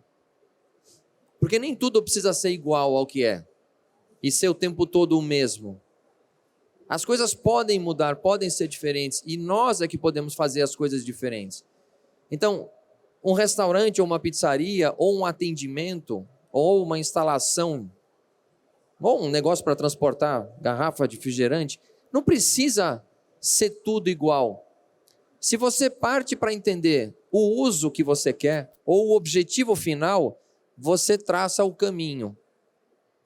Não precisa fazer exatamente o caminho que todo mundo faz. Porque é daí que surgem as novas ideias. Daí que surgem as soluções diferentes. E eu acho que é assim que o mundo evolui. Então, se a gente olha para o nosso restaurante ou para a nossa operação e faz igualzinho o outro está fazendo, a gente vai sempre tendo uma visão obtusa e ficar todo mundo igual. E se todo mundo é igual, ninguém se destaca, ninguém é diferente e ninguém evolui. Ok? Essa é a minha forma de pensar e eu lido assim no meu dia a dia. Obrigado, gente. Traude, agora eu quero ver você sair dessa. Não, mas eu acho que é muito parecido com o que ele falou. A minha dica, e eu tenho falado bastante sobre isso, olhem para os seus negócios, oportunizando novas possibilidades de novos negócios e de gerar novas experiências para os seus clientes, para os seus consumidores, para os seus hóspedes, né? De forma que aquela experiência seja relevante tanto para você no sentido de gerar, né, novas fontes de receita, né, e de gerar melhores resultados, mas também de criar uma experiência diferente e fazer com que aquele hóspede, né, tenha uma vivência diferente com o seu alimentos e bebidas. É basicamente isso. Muito bom. Obrigado. Obrigada, gente. Muito bom. Palmas novamente para os nossos palestrantes. Que papo gostoso, né? Aliás, a essa hora da tarde, né? Você ficar mostrando aquele monte de delícias ali, meu Deus do céu. Desligou. Ah, não. Tudo friamente calculado. É, claro. Tá? 1900 em número mesmo.com.br. Tem 8 endereços aqui em São Paulo, tá bom? Me segue no Insta. Tchau, obrigado. Muito bom. Obrigado, um abração. Muito bem. O que nós vamos falar agora? Vamos falar sobre abertura de hotel, mas não só abertura, tudo que vocês precisam saber, marketing digital, marketing offline, tudo com 2 super especialistas. O Head de Vendas e Marketing da Blue Tree, Erilton Júnior, vai estar aqui com a gente, e também a Thaís, que vai falar sobre toda essa parte, é uma super especialista, ela tem a Business Factory, que ela vai falar um pouquinho mais, uma assessoria de imprensa, agência digital, expert na nossa indústria, palestrante. Então, por favor, subam aqui, peguem os seus lugares. Boa tarde. Que honra fechar esse dia de programação aqui com vocês. Muito prazer, eu sou a Thaís Medina, tô aqui com o meu... Opa, deixa eu chegar para cá. Pronto. Aí, tá bom? Tô aqui com o meu... Muitas coisas, né? Cliente, amigo, parceiro de vários projetos e várias ações, para a gente conversar um pouquinho justamente sobre a abertura de hotel, como é que a gente faz para colocar os hotéis no mercado, principalmente do ponto de vista de vendas e marketing. Exatamente. Primeiro eu quero agradecer a todo mundo, são 5h30, estou vendo uma plateia animada aqui ainda. Ao pessoal que eu conheço, que veio aqui também, obrigado pela presença. A gente vai falar um pouquinho hoje sobre a abertura de hotel, vendas e marketing. Tá? Trabalhamos muito nessa área. Essa área depende de todas as áreas do hotel, como todas as áreas estão interligadas. E eu acho que o principal recado agora para a gente iniciar se você está abrindo um hotel e você ainda não começou, você já está atrasado. Porque tempo aqui é o que vai contar de diferença para nós, né? Bom, aqui sou eu, Thaís, nosso LinkedIn, para quem quiser falar, trocar algumas ideias, falar com a gente lá. Thaís sempre escreve coisas fantásticas no LinkedIn dela. E para a gente combinar o jogo, interrompam a gente a qualquer momento. O que a gente mais quer aqui é um bate-papo. A gente não veio com uma palestra cheia de slides, totalmente definida, decorada, nada disso. Para que a gente tenha realmente um bate-papo e traga um conteúdo que faça sentido a vocês. Quem aqui está no momento de abertura ou de implantação de hotel? Tem alguém? Opa, Okay. Que bom. Sejam Tem um bem-vindos, Se principalmente. quiser entrar. Maravilha. Isso é importante para a gente guiar aqui o nosso conteúdo também. Bom, gente, acho que o primeiro momento, e eu comecei falando sobre isso, é a gente separar um pouquinho a abertura de inauguração. Inauguração é aquele grande dia que está todo mundo lá, lindo, festa, mas a abertura ela tem que acontecer antes, porque senão essa festa não vai ser tão glamurosa como a gente está pensando. O tempo de antecedência que a gente faz isso vai fazer com que toda a performance desse hotel tenha diferença nesse momento, a inauguração. E ninguém quer fazer uma inauguração frustrada ou demorar. A partir do momento que a gente abre as portas de um hotel, e eu acho que aqui eu estou com colegas de trabalho aqui que passaram por uma pandemia que todo mundo fechou o hotel, reabriu o hotel, a gente sabe que o tempo fez toda a diferença para todos nós. Então, deixar essa casa organizada antes é garantia de sucesso. Então, a gente precisa separar primeiro esses momentos. A gente vai falar muito aqui de antes desse hotel existir fisicamente, antes ele estar pronto ainda. É o momento que a gente tem para colocar esse hotel hoje nos olhos, no desejo e na compra das pessoas.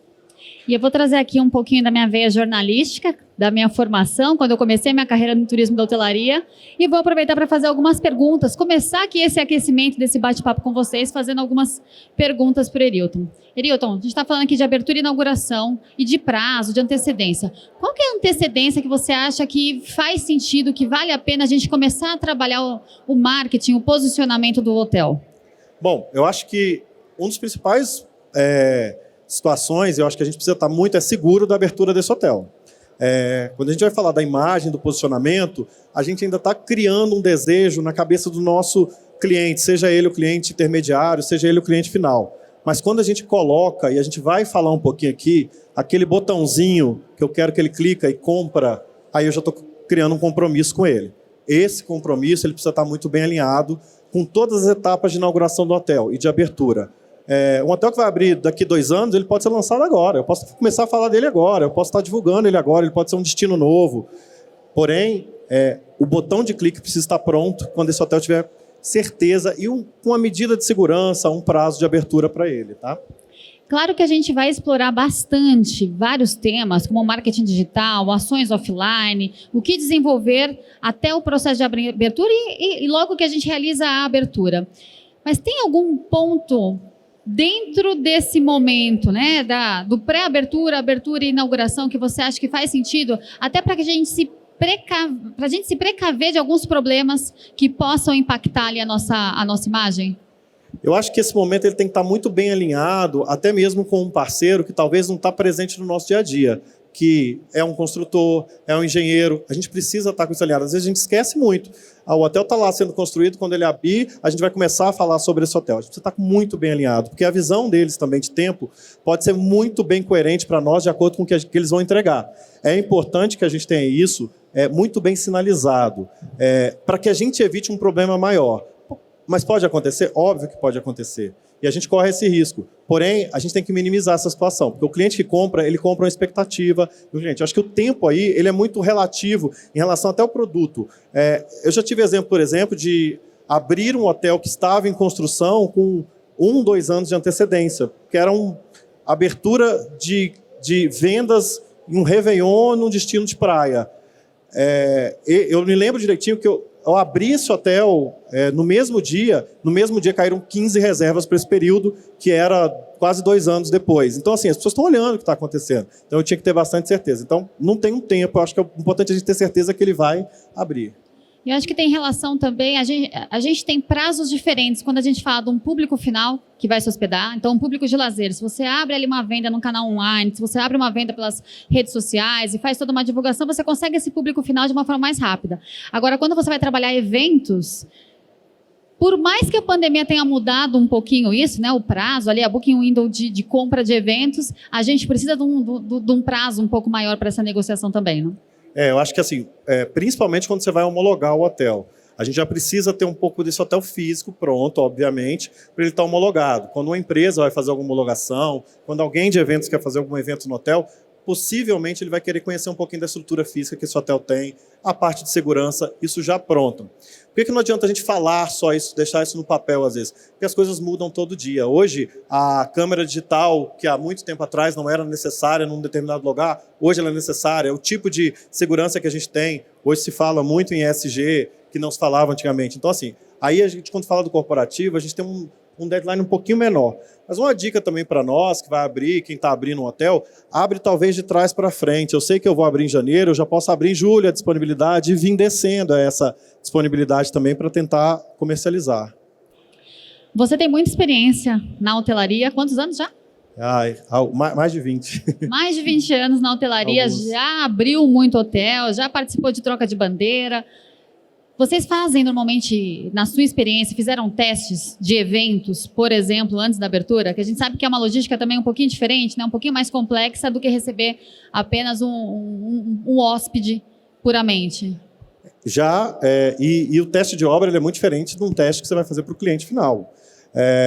Eu já tive um caso de abrir um hotel e a pré-abertura dele uniu o útil ao agradável. Foi convidado todo o time da administradora para conhecer o hotel como teste. Então, você imagina um hotel com 217 apartamentos, é a hora de abrir 217 chuveiros, é a hora de ter 217 controle remoto funcionando, mais de 400 colchões funcionando. Então, foi unir o útil ao agradável. Todo mundo conheceu esse hotel e as pessoas conseguiram testar esse hotel antes do cliente final conhecer. Foi fantástico, acho que foi uma iniciativa bem legal, do próprio construtor, inclusive. Isso acaba sendo importante até para a gente identificar quais são os gaps que a gente precisa corrigir.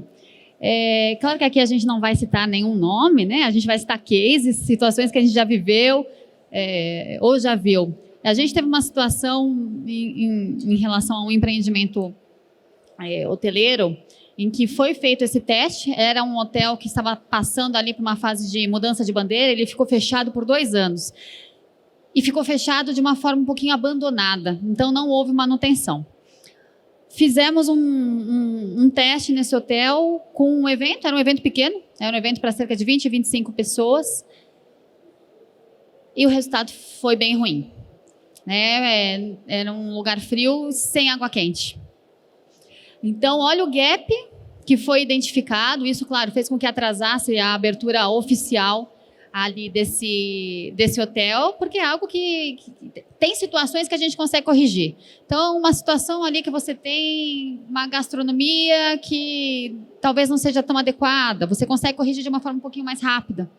Mas questões estruturais, principalmente, a gente tem um desafio aí muito maior. Lembrando que o teste a gente faz com gente de casa, né? Não é com o cliente final que está lá pagando uma diária alta para a gente faz com as pessoas de casa. E é muito importante ter essa avaliação, porque essa visão, a visão do construtor, a visão de uma pessoa só, a visão de um gerente geral apenas, talvez ela está um pouco segura no ambiente que ele vive. Você tem mais pessoas falando, dando opinião, dando sugestões, e às vezes são sugestões muito simples que podem deixar seu produto diferenciado.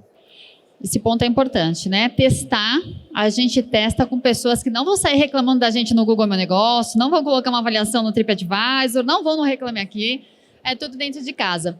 E quando a gente está, então, nesse processo de reforma ou num processo de construção, de projeto de um produto, quem que você enxerga que é responsável por isso? Por comandar isso, por exemplo, dentro de uma rede, ou ainda se for um hotel independente, um hotel individual? De quem é essa responsabilidade, né? Vai ali para uma área fica ali em engenharia, tem um approach da equipe de operações, um approach da equipe de vendas. Qual que é o seu olhar sobre isso? Eu acho muito importante escutar vários departamentos.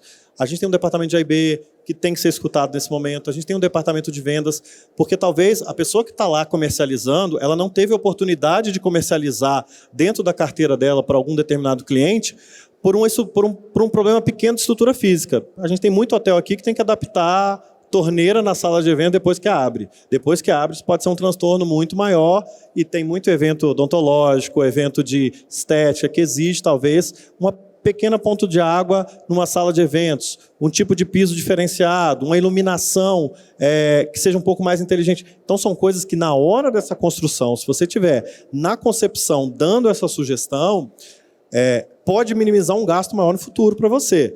E lógico que o tempo passa, aí a gente vai ter situações diferentes, de adaptações para modernidade. Mas talvez a gente está perdendo uma oportunidade que sairia até sem custo numa obra por uma mudança muito pequena para a gente, né? Sabe que eu gosto muito do Cortella. Vocês conhecem o Cortella? Mário Sérgio Cortella. Acompanham muito, né, os conteúdos dele, os vídeos dele. Ele conta em uma das palestras dele, que ele realizou no interior de São Paulo, um case que ele viveu numa indústria do interior de São Paulo, e ele fala o seguinte, era uma fábrica de pasta de dente, em que havia ali uma problemática que estava saindo muita caixinha, eles estavam com muita reclamação porque tinha muita caixinha indo vazia para o mercado. Então, eles contrataram uma equipe de engenheiros que foi lá, colocou uma balança, qual foi a forma deles resolverem, né? colocaram uma balança. Quando passava a caixinha de pasta de dente que estava vazia, essa balança identificava pelo peso, vinha uma pinça de cima, pegava essa caixinha e tirava. Só que isso fazia com que a esteira parasse. Foi um investimento de 8 milhões, de acordo com o que ele conta na palestra dele. Situação foi resolvida. Foram fazer uma visita ali na fábrica e a máquina estava desligada. Aí chamaram o chefe de produção e falaram, o que aconteceu aqui? Ele, não, isso aí a gente esqueceu logo no começo, né? Mas como assim, vocês esqueceram? Foi um investimento alto. Ele, não, travava aqui tudo, parava a nossa produção totalmente e isso estava impactando o nosso resultado. A nossa meta de produção vinha sendo impactada. Tudo bem, mas como é que você resolveu? Bom, a gente se reuniu, fez uma vaquinha de R$80, comprou um ventilador e colocou na frente da esteira. Quando passava uma caixinha vazia, ela voava. Né? Então, eu gosto muito desse case, que eu espero que seja verdade, que o Cortella traz, justamente porque muitas vezes a equipe de operação, nesse caso, claro que a gente está falando das áreas diferentes, não necessariamente no time de operação, mas a equipe operacional ela tem muito a nos ensinar. Ela traz muita inteligência. E muitas vezes a gente deixa essa inteligência passar ali pelas nossas mãos e isso acaba fazendo com que a gente precise fazer um investimento de 8 milhões ao invés de R$80. Então, a gente acaba muitas vezes burocratizando ou trazendo uma solução externa, sendo que a gente tem essa solução dentro de casa. Então, quanto mais pessoas a gente traz dentro de um projeto, né, Eri, a gente traz resultados melhores, mais consistentes. A gente tem que tomar até muito cuidado com os projetos da modinha, porque todo mundo fez, eu tenho que ter. Muita gente aqui, e que tem hotel, acabou colocando uma TV atrás do recepcionista, que ninguém vê, porque todo mundo tinha que ter uma TV atrás do recepcionista. Então, talvez o pé direito não era agradável para ter uma TV ali disponível para anunciar, para falar sobre aquele hotel, sobre aquilo, e ficou atrás do recepcionista. Então, ouça as pessoas, vai reformar, vai construir, vê quem está nesse ambiente, quem está utilizando esse ambiente, que pode ter um input muito bacana, né? E aí isso me traz uma outra frase, né, que a gente abomina no marketing, que é sempre foi assim. Aliás, eu acho que a gente tem que abominar essa frase quando a gente fala de gestão, porque o sempre foi assim faz com que a gente não inove, com que a gente não saia do lugar.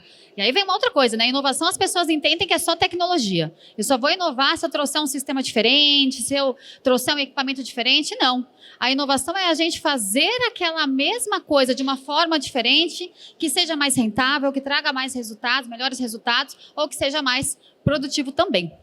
E aí, entrando ainda mais, quando a gente fala do ponto de vista de marketing, a gente tem o ponto da nossa identidade. O sempre foi assim, ou o outro fez, eu também preciso fazer da mesma maneira, faz com que a gente seja igual a todo mundo. Como é que a gente faz, Eri, para criar uma identidade de um hotel ou de uma pousada, sendo que a gente já tem milhares de hotéis e pousadas aí por todo o Brasil? Eu acho que volto àquela outra questão de olhar coisas simples que a gente deixa de ver quando a gente está lançando um hotel. Tem uma frase que o Walt Disney falava que a gente só consegue causar a primeira impressão uma vez, e é óbvio, porque ela é a primeira impressão. A gente, às vezes, sai com um prédio, constrói um prédio, a gente ignora que naquele terreno, talvez, tiveram uma história, pessoas que passaram por ali tiveram uma história, até o nome do arquiteto, a gente ignora, uma obra de arte que está no hotel, isso é a história do hotel. Quando você começa a criar essa identidade para o hotel e falar que aquele piso lá é um piso restaurado, que era do século X, ou que hoje falar em ecologia é muito importante para nós, estar com esse discurso muito bem alinhado, você começa a colocar isso na cabeça do seu cliente. Pô, esse hotel aí não é o hotel que está igual a todo mundo, ele tem isso, ele tem aquilo. Porque o básico todo mundo vai ter. A grande maioria vai ter o básico. E você não vai conseguir se diferenciar. As pessoas não vão querer ficar num hotel porque ele tem um básico. Você vai, lógico, vai ter hóspedes, mas a gente precisa entender que criar uma identidade é entender do seu entorno, é entender o propósito daquele hotel ali. Hoje, cada vez mais as pessoas estão procurando o propósito. E qual é o propósito desse hotel de atendimento da comunidade? O que ele faz ali também? Qual o trabalho que ele tem feito? Ou ele nasceu ali para ser um prédio apenas como outro qualquer, né? E além de criar identidade, um complemento é a gente transformar isso no storytelling, né? Contar essa historinha, porque não basta apenas eu ter uma história incrível. Eu preciso que as pessoas saibam sobre essa história. E muitas vezes o empreendimento, o atrativo turístico, o destino, tem uma super história e essa história vai morrendo. Eu tive uma situação recente em Bonito, chamava Buraco das Araras. Um lugar incrível, um buraco no meio do nada, daí um guia nos acompanhando, a gente perguntou, curioso, né, imaginando, foi um meteoro, foi alguma coisa. Ele, não, aqui a gente não sabe de onde veio, mas a gente sabia que tiraram não sei quantas toneladas de lixo, inclusive tiraram um cadáver. Gente, acabou, tipo, eu quero ir embora, não quero mais saber disso, né? Então, essa história que a gente tem, que é tão positiva, que a gente pode e precisa construir, ela tem que fazer parte da nossa equipe. A equipe tem que comprar essa história. Como é que a gente faz com que isso aconteceria? Eu acho que isso a gente precisa observar muito. Principalmente, hotel de lazer hoje tem, assim, milhões de coisas. A gente tem exemplo da coruja que fica lá no hotel e ela vira um símbolo do hotel. Porque ela está ali no arredor do hotel. Ela está ali no cercando. Ela talvez nem é daquela vegetação, mas ela sobrevive ali. Então ela vira um símbolo desse hotel. Eu acho que isso é muito importante, a gente mostrar isso, porque a pessoa vai entrar e sair dali e ter uma oportunidade talvez única na vida dela, de ver uma coruja que vai estar ali no morrinho. Por que eu não trago ela para dentro do hotel? Por que eu não coloco ela como um personagem também nesse storytelling? Por que eu não faço? Cada um aqui tem a sua oportunidade de fazer isso. Eu tenho uma colheita de algodão do lado, eu tenho isso. A gente tem que aproveitar o máximo do que a gente tem, porque isso aí é o que torna o nosso produto diferente. Muito bom. Aí, esse ponto ainda, ele está muito próximo à questão do nosso posicionamento. Como é que eu quero me posicionar ali no mercado?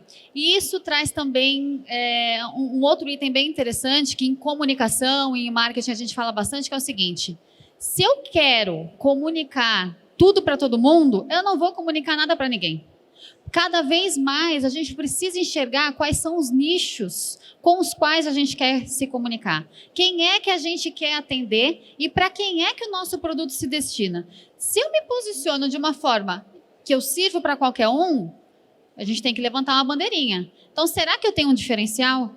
E o diferencial não é oferecer um bom atendimento, é só obrigação. Não é oferecer uma cama king size, isso é obrigação.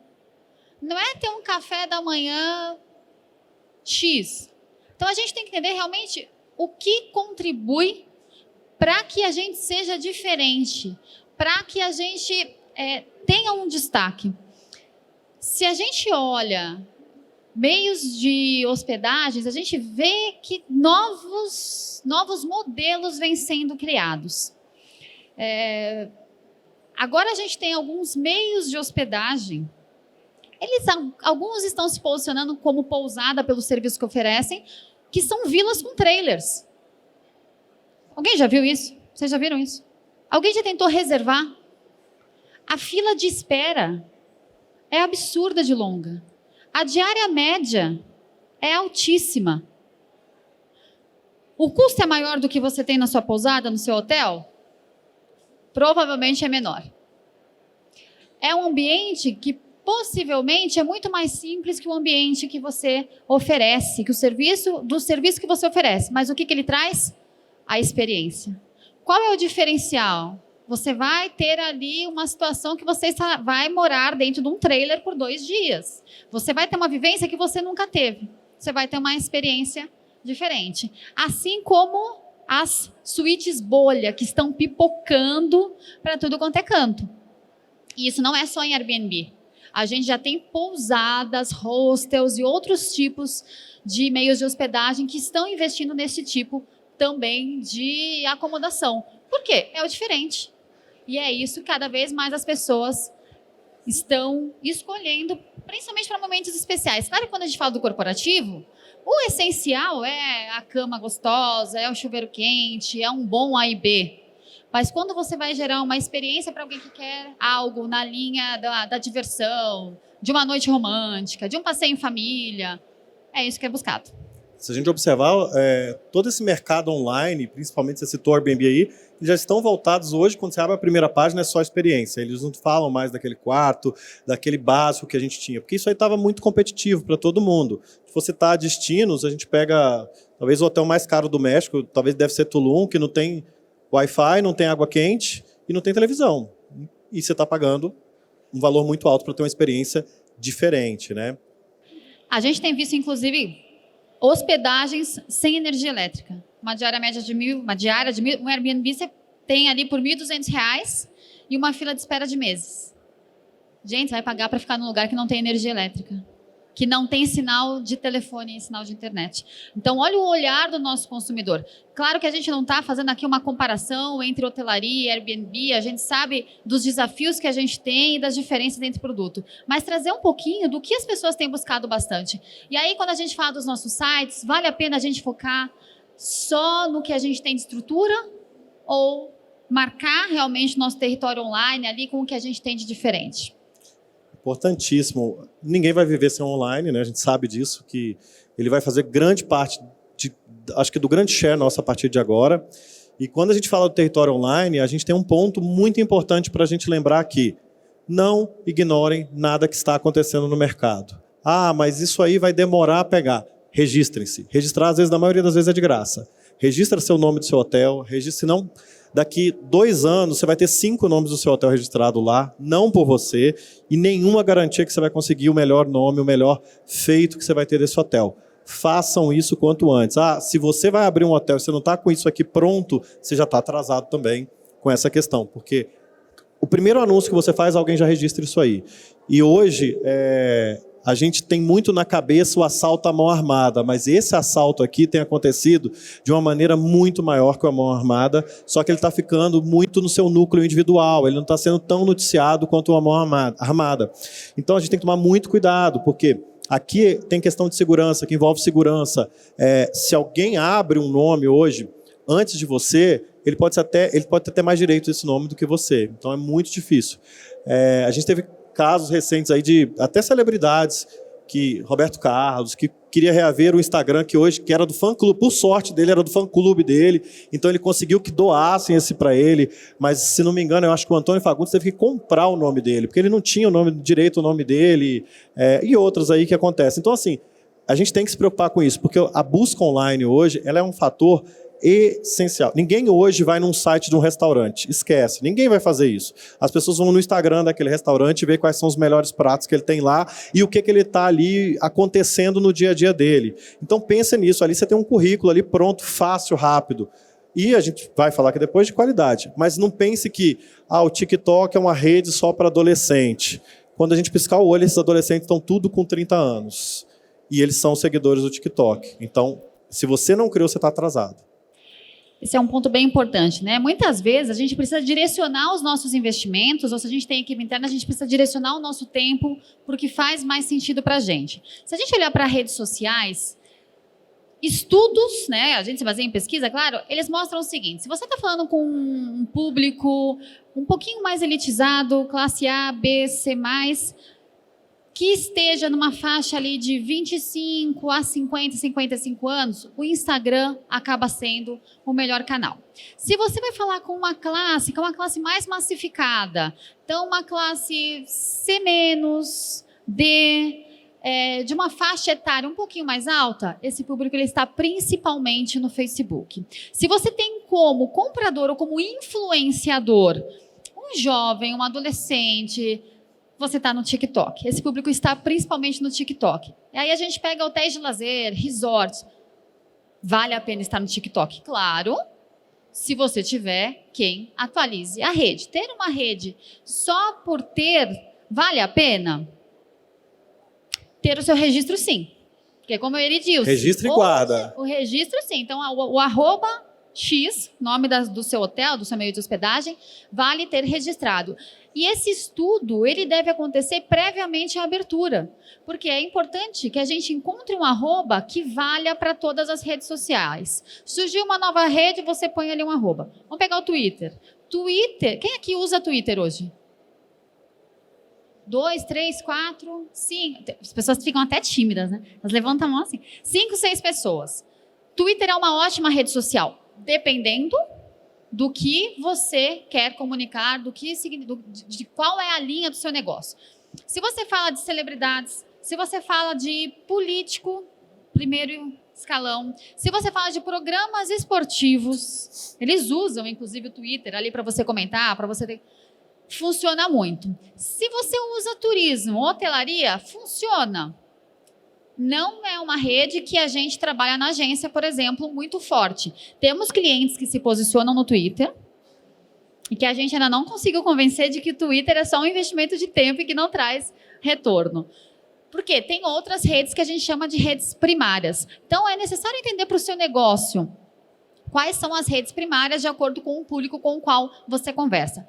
É fato que a gente tem classe social e faixa etária em todas as redes sociais. Só que, dependendo de como é o seu produto e do tempo que você tem, do investimento que você tem disponibilizado para a gente fazer esse direcionamento. Então, quando a gente fala de marcar o território online, tem a ver também com o nosso posicionamento. Vamos pensar o seguinte: dentro de um processo de comunicação, a gente tem o emissor da mensagem, a gente tem o receptor da mensagem e a gente tem a mensagem. Quando eu falo do emissor, tem um conceito em marketing que é a persona da marca. Então, vamos pensar, se a minha marca fosse uma pessoa, como seria? Seria a Luísa Helena, de 35 anos, que tem 2 filhos, que mora em São Paulo, capital, que gosta de passear com as crianças no fim de semana, ela é dentista, ela tem um pet, então ela se hospeda sempre, leva seu pet ali para trabalhar. Se você desenhou isso, o tom de voz da mensagem que vai ser compartilhada com as pessoas que se interessam pelo seu produto tem que ser da... Como é que ela chama? Maria Luísa ou Luísa Helena? Luísa Helena. Luísa Helena. Tem que ser da Luísa Helena. Tá?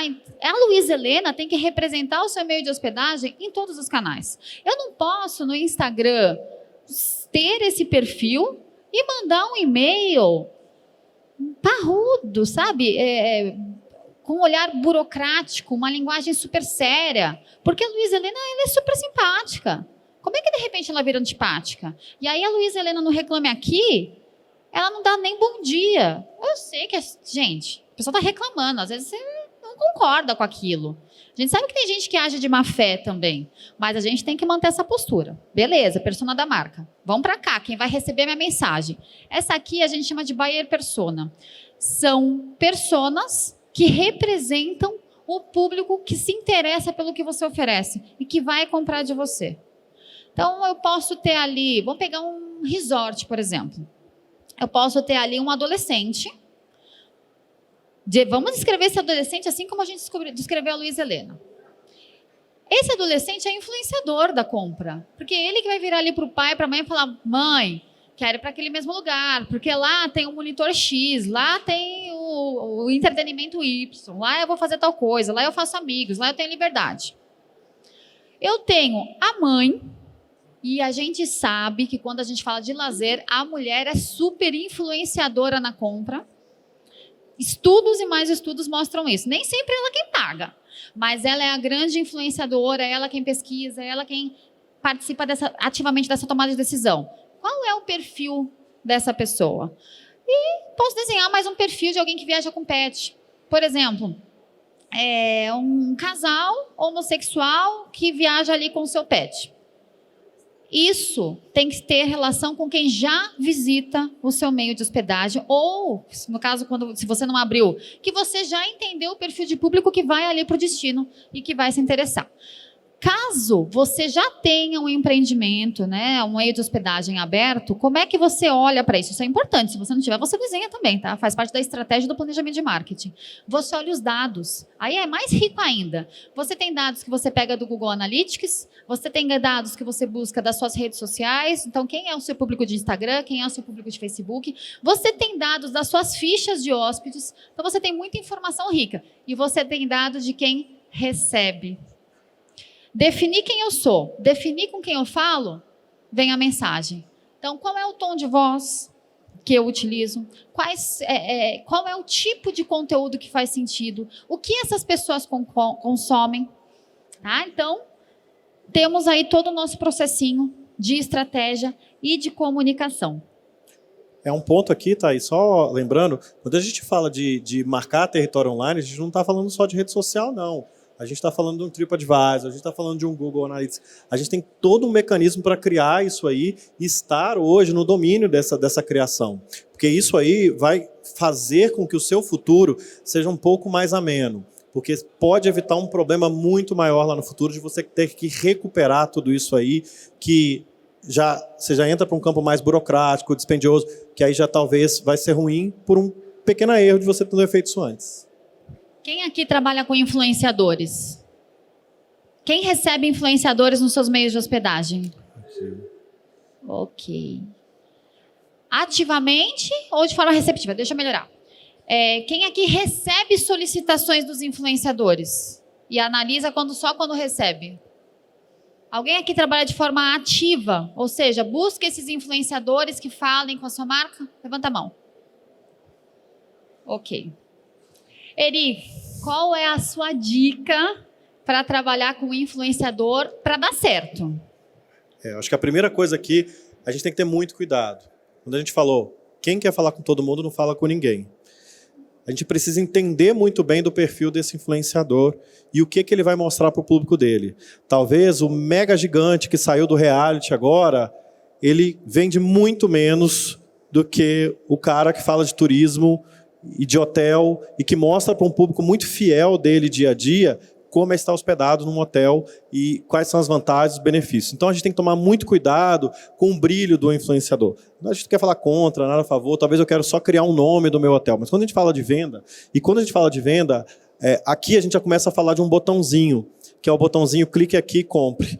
Isso tudo aqui, ele tem que estar ligado nesse botãozinho, porque não adianta a gente falar numa quinta-feira, o dia inteiro com o influenciador desse hotel, se eu só posso falar com esse hotel na segunda-feira por telefone. Esquece. Até segunda-feira, essa pessoa já comprou esse hotel, todo mundo está fazendo assim, eu fico muito feliz que vocês estão fazendo assim mesmo.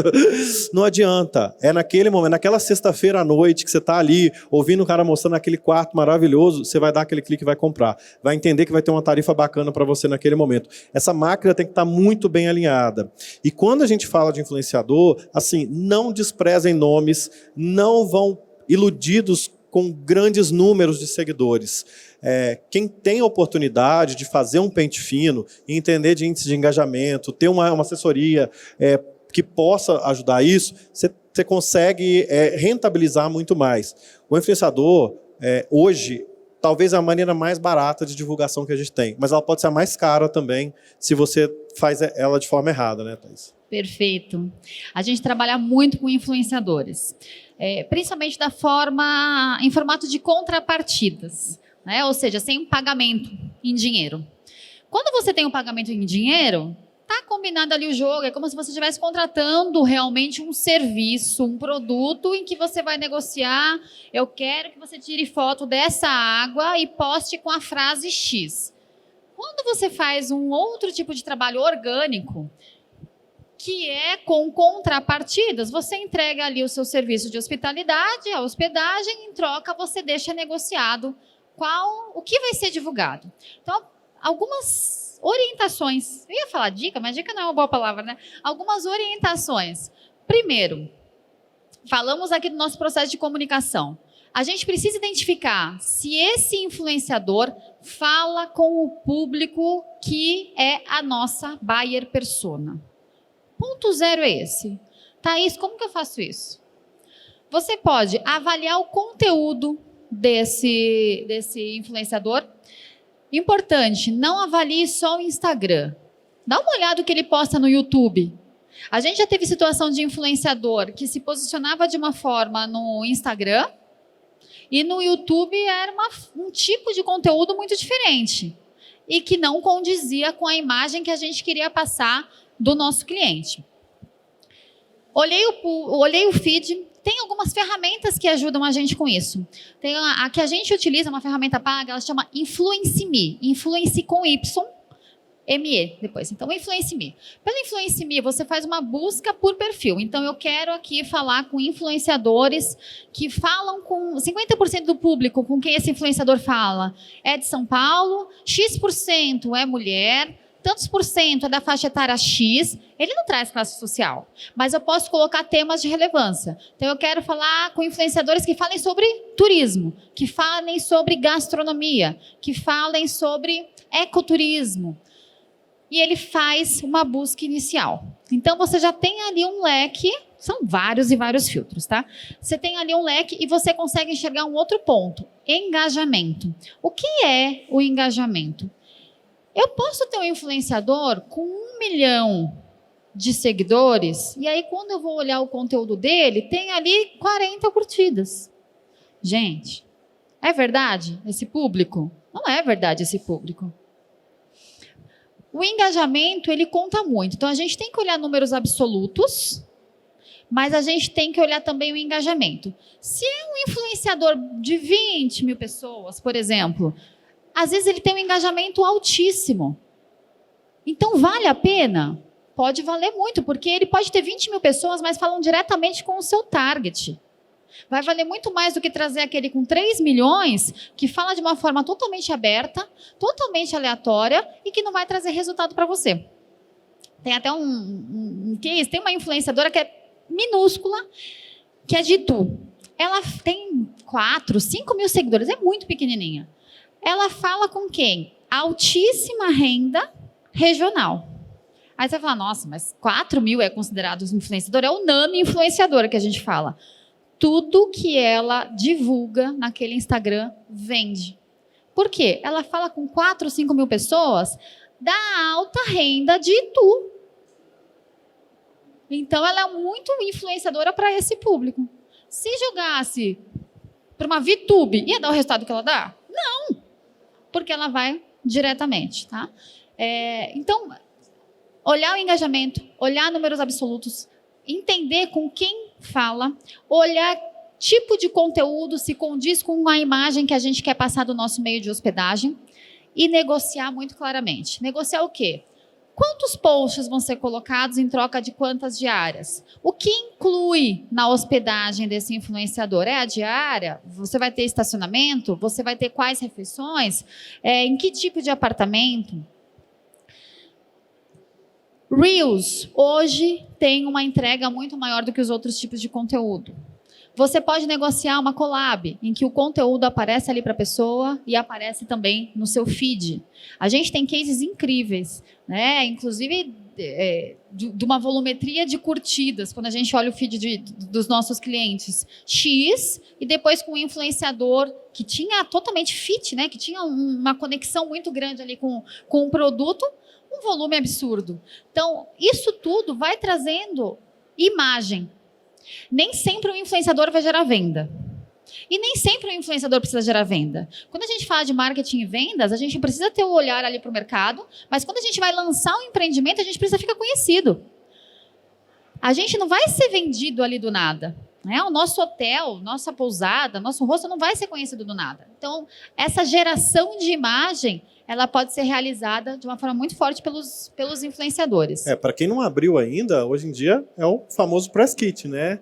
Que você, cada vez mais, qualquer uma empresa hoje que lança um produto no mercado, ela faz um press kit super elaborado. E ele aborda tudo isso que a gente falou aqui, contando a história desse produto, tendo as características regionais, informando. E esse influenciador, em algumas vezes pago, às vezes em algum acordo, ele vai falar sobre isso aí. É importante a gente criar esse interesse aí no público dele, mas selecionar muito bem o público que ele conversa, que ele fala, né? Um outro ponto importante, o poder de barganha que a gente tem. Se eu trato com um influenciador com milhões de seguidores, a minha negociação, meu poder de barganha é muito menor. E quando eu falo com influenciadores muito grandes, a visão dele é que eles são o importante do conteúdo. Então, a criação de conteúdo deles é focada neles. Você vai negociar uma foto dele na piscina? Não espere que vai aparecer a piscina. Vai aparecer ele e um pedacinho da piscina aqui atrás. Se você negocia com um influenciador menor, você tem um poder de negociação muito maior também. Então, olha, eu quero que você faça um Reels mostrando ali a piscina, mostrando o espaço pet, mostrando o prato X do restaurante que a gente tem. Então, o nosso ganho de imagem, a gente tem uma construção de imagem muito mais direcionada. Ela pode acontecer de uma forma muito mais direcionada também. Então, esse é um outro ponto. E, por último, para a gente passar de influenciadores, que eu sei que a gente está investindo bastante tempo nesse tema, mas é um tema importante e cuidadoso, como ele começou trazendo, Hélio. O influenciador, ele precisa viver a experiência que o nosso meio de hospedagem oferece.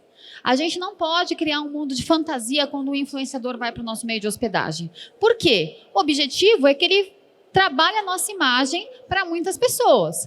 E os seguidores dele, ou as pessoas que venham comprar uma reserva nossa, eles querem viver aquela mesma experiência. Se eles vivem algo diferente, você vai ter reclamação.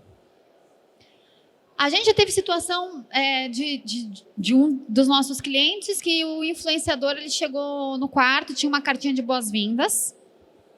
Esse empreendimento, para os VIPs, ele coloca a cartinha de boas-vindas. Embaixo do post desse influenciador veio reclamação. E veio uma reclamação para a gente no Reclame Aqui, falando que por que é que ele não recebeu uma cartinha de boas-vindas e o influenciador tinha recebido. O hóspede é carente. Então, precisamos trazer uma boa experiência, desde que essa boa experiência ela seja real.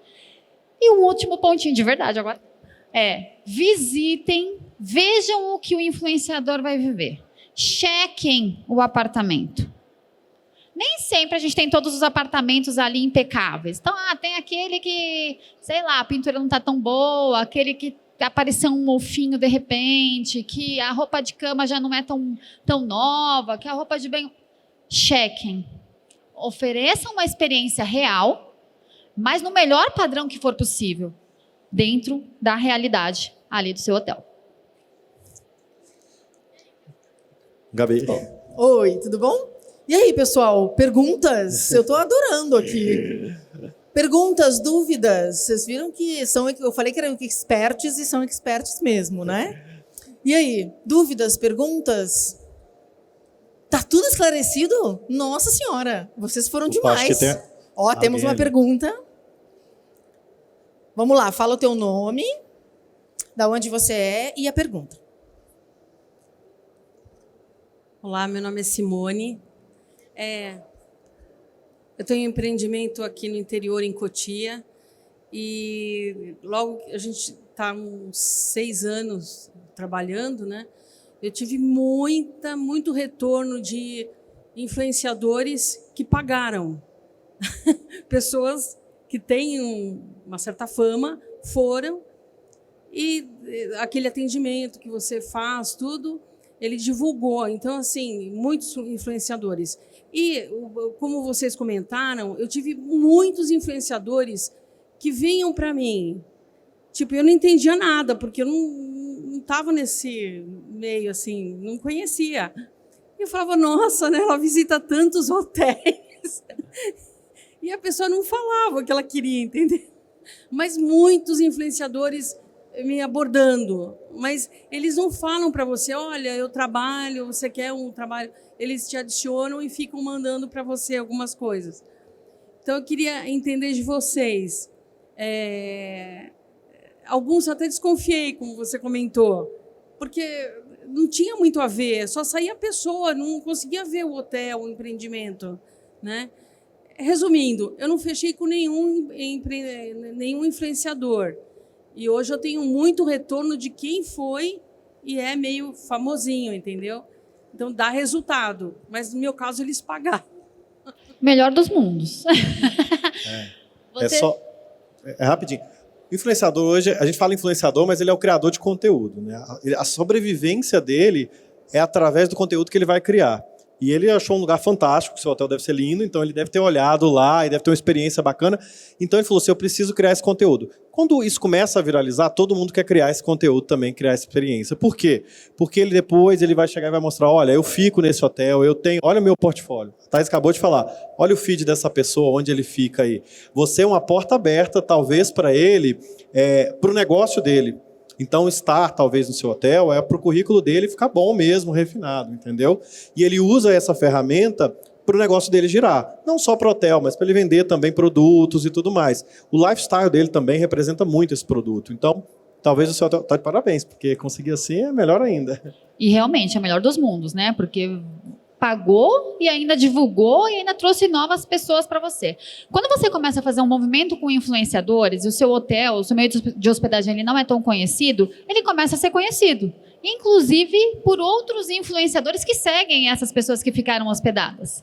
Então, muitas vezes, você vai fazer uma divulgação ali com um influenciador pequeno, médio ou grande, e ele é seguido por outras pessoas que têm o mesmo perfil de conteúdo dele.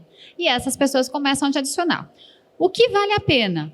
Com essas pessoas que já te adicionaram e pediram... Às vezes ele não vai ser direto, pedir ali algum tipo de parceria direta, porque ele espera ser convidado. Até com medo. A gente teve uma situação ano passado ou retrasado, não foi aqui no Brasil, foi lá fora, de uma influenciadora que entrou em contato com um hotel 5 estrelas e o gerente, né, solicitando essa contrapartida, e o gerente expôs essa influenciadora. Chegou aqui no Brasil. Isso não foi aqui, não me lembro onde foi. Foi lá fora e chegou aqui no Brasil. Então, é como se ela estivesse fazendo algo errado. Mas aqui no Brasil é uma prática absurdamente comum. Influenciador dificilmente paga ali uma hospedagem quando é um valor mais alto. Dependendo do tamanho do influenciador, ele prefere pagar. Quando é uma diária de 200, 300, 400 reais, ele prefere ele pagar ali a diária do que fazer algum tipo de divulgação. Nossa recomendação é seguir esse passo a passo que a gente falou. Avaliar o conteúdo, entender os números, entender engajamento, entender se fala com um público que é do seu interesse. Isso acontecendo, fazendo sentido para você, você tendo disponibilidade de reserva, vale muito a pena seguir com ele, sim. Temos mais perguntas aqui? Oi, meu nome é Daniel, sou de Santa Catarina. Pergunta para o pessoal da Blue Tree. No início assim da apresentação, o assunto é esse. Vocês vão abrir um hotel, certo? Vocês têm toda uma equipe nova no hotel. Como que a Blue Tree faz com o pessoal que vai trabalhar nesse hotel? Vocês levam para um outro hotel da sua rede para ser treinado? Vocês levam uma pessoa para treinar lá? Vocês têm uma academia? Como que eu passo disso para treinar todo esse pessoal novo que está vindo numa cidade nova? Obrigado.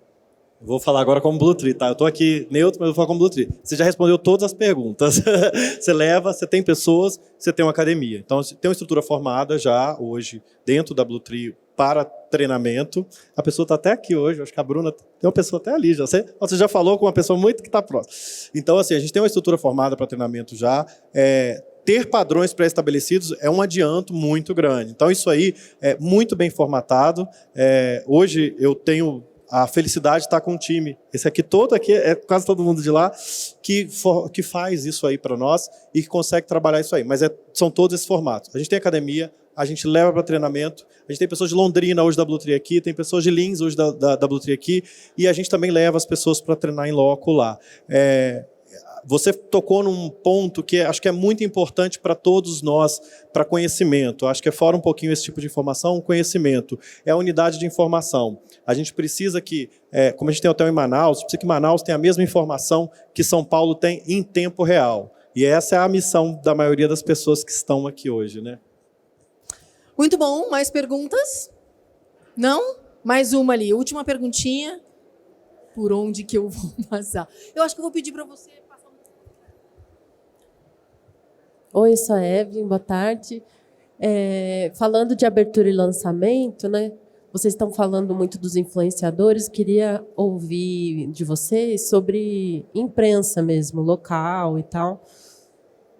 Traz eles nesse começo, ou espera repercutir? Qual a opinião de vocês? Acho que você tem que passar um slide aqui.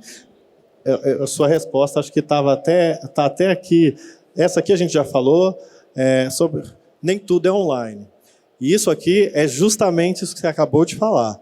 A imprensa é uma porta de entrada para a gente. E nem tudo que a gente está falando aqui, nem tudo vai funcionar online. O físico, ele vai funcionar também. Seu time de vendas precisa estar interagindo, ele precisa entender o que é o produto, quem está ao seu redor, e a imprensa precisa entender dessa obra antes dela chegar. Depois dessa história contada, dessa imagem pronta, desse texto pronto, é hora da gente trazer a imprensa para cá antes desse hotel abrir, porque ele já vai gerando esse interesse das pessoas. Isso entra na sua régua de comunicação. Então, dentro da sua régua de comunicação, a gente tem alguns pilares. Imprensa é um desses pilares. Você pode fazer um trabalho prévio, então falar do lançamento. Olha, vai ser lançado o hotel X, a unidade X no mês tal, com investimento. Imprensa adora número. E para a gente trabalhar a imprensa, a gente tem que ter algum fato relevante, algum fato novo. Lançamento de um hotel, valor de investimento, valor de reforma. Dependendo do que você tem de informação, você quebra em vários teasers, que a gente chama. Teaser é essa informação antes do lançamento, que vai gerando essa curiosidade. Se você fizer um evento de lançamento, faz sentido que a imprensa seja convidada também. Qual é o melhor momento para convidar a imprensa para se hospedar? Que isso é muito importante, porque ela mostra ali toda a estrutura, a vivência que o influenciador tem, você traz para a imprensa também. E para os blogueiros. Qual é o melhor momento? Aí eu devolvo sempre essa pergunta. Qual é o momento em que você vai poder receber essas pessoas sem ter risco de imagem? Se você já teve uma fase ali de abertura, como ele falou, que você pode abrir antes de inaugurar. Então, você está ali no período de soft opening, você já fez todos os testes possíveis, você viu que a sua operação está rodando direitinho, que está de acordo com o seu padrão de entrega e seu padrão de qualidade. Esse é o momento. Tudo está funcionando. Está com água quente, a piscina, toda a área de lazer. Está rodando por completo. Essa é a hora. Que pode ser no primeiro dia, ou pode ser depois de 3, 6 meses. Então, esse é o momento. Mas com a imprensa, você monta toda uma estratégia e você entende se vale você passar uma primeira mão, ou seja, uma notícia em primeira mão para alguém, que pode ser para um veículo regional, pode ser um veículo ali da grande imprensa. Isso varia bastante também de acordo com o seu tipo de produto. E voltando, lembra da buyer persona? Com quem você quer falar? A sua escolha dos veículos-chave para comunicação e ação de relacionamento e aproximação é esse daqui. No momento de lançamento, uma outra coisa que você pode fazer é um press kit. O que é um kit? Press kit é um kit que você faz para a imprensa, em que você pode ter ali um conteúdo, um texto falando do lançamento, você pode ter ali uma carta convite para a hospedagem, você pode ter ali um day spa, se você tiver ali um spa, você pode ter um mimo com a marca ali do hotel, que represente ali o hotel. Então, o seu hotel ele tem uma relação forte ali com o ESG, com sustentabilidade. Pode ser um mimo que tenha relação direta. O mais importante é tudo estar conectado com o seu posicionamento, que a gente falou ali atrás, mas vale muito a pena. E nada impede de seu hotel está num lugar paradisíaco, num prédio histórico que vai ser restaurado, ele está na obra também, para conhecer um pouco do projeto do que vai acontecer lá. A gente pode falar um pouquinho desse projeto para a imprensa, mesmo antes dele estar pronto, tá? Muito hotel, inclusive, faz lançamento, leva a imprensa para mostrar a foto da pedra fundamental. A imprensa tira a foto de uma pedra. Essa é a foto que vai para a imprensa e vira notícia. Porque é inédito, né? Eu tô vendo em primeira mão. A imprensa adora coisa em primeira mão, né? Falou primeira mão, a imprensa gosta muito. Nossa, eles Só um adoram. ponto sobre imprensa também. O relacionamento com a imprensa não pode ter custo. O que eu quero dizer? Eu vou chamar a imprensa para visitar ali o meu meio de hospedagem. Você tem que pensar em cada detalhe. O transporte, a hospedagem, o café da manhã, o almoço, o jantar, o day spa, as atividades. Ela não tem investimento, mesmo porque ela não tem dinheiro. E um ponto importante, existia uma imprensa pré-pandemia e existe uma outra imprensa hoje. Antes a gente tinha redação. Hoje quase a gente não tem mais redação. Nós utilizamos muitas ferramentas. A gente tem ferramenta de gestão de imprensa, de gestão de jornalistas, em que a gente tem o contato de todos os jornalistas. Isso passou a ser válido mais ou menos, porque ali tem o e-mail do jornalista, só que se antes ele recebia X, hoje ele recebe 2X e-mails. Tem o telefone da redação, sendo que o jornalista hoje ele é home office. Antes, a gente entrava num veículo de grande imprensa, você tinha ali 30, 40 jornalistas. Hoje você tem 2, 3, 4. E esses 2, 3, 4, eles são muito sobrecarregados. Você tem o celular do jornalista. Só que antes ele recebia X mensagens. Hoje ele recebe 20X. Porque todo mundo concentra nele, porque não tem uma redação e um telefone único. Então, o relacionamento com a imprensa, ele está muito mais desafiador hoje, porque tem essa competição muito maior do tempo dele. Muito bom, chegamos ao final, gostaríamos de ficar aqui conversando mais. De tudo que vocês falaram, redes sociais, o online, o offline, tudo. Uma dica, o que não pode faltar de jeito nenhum, se por acaso tiver uma coisa para ser feita, qual é essa ação mais importante?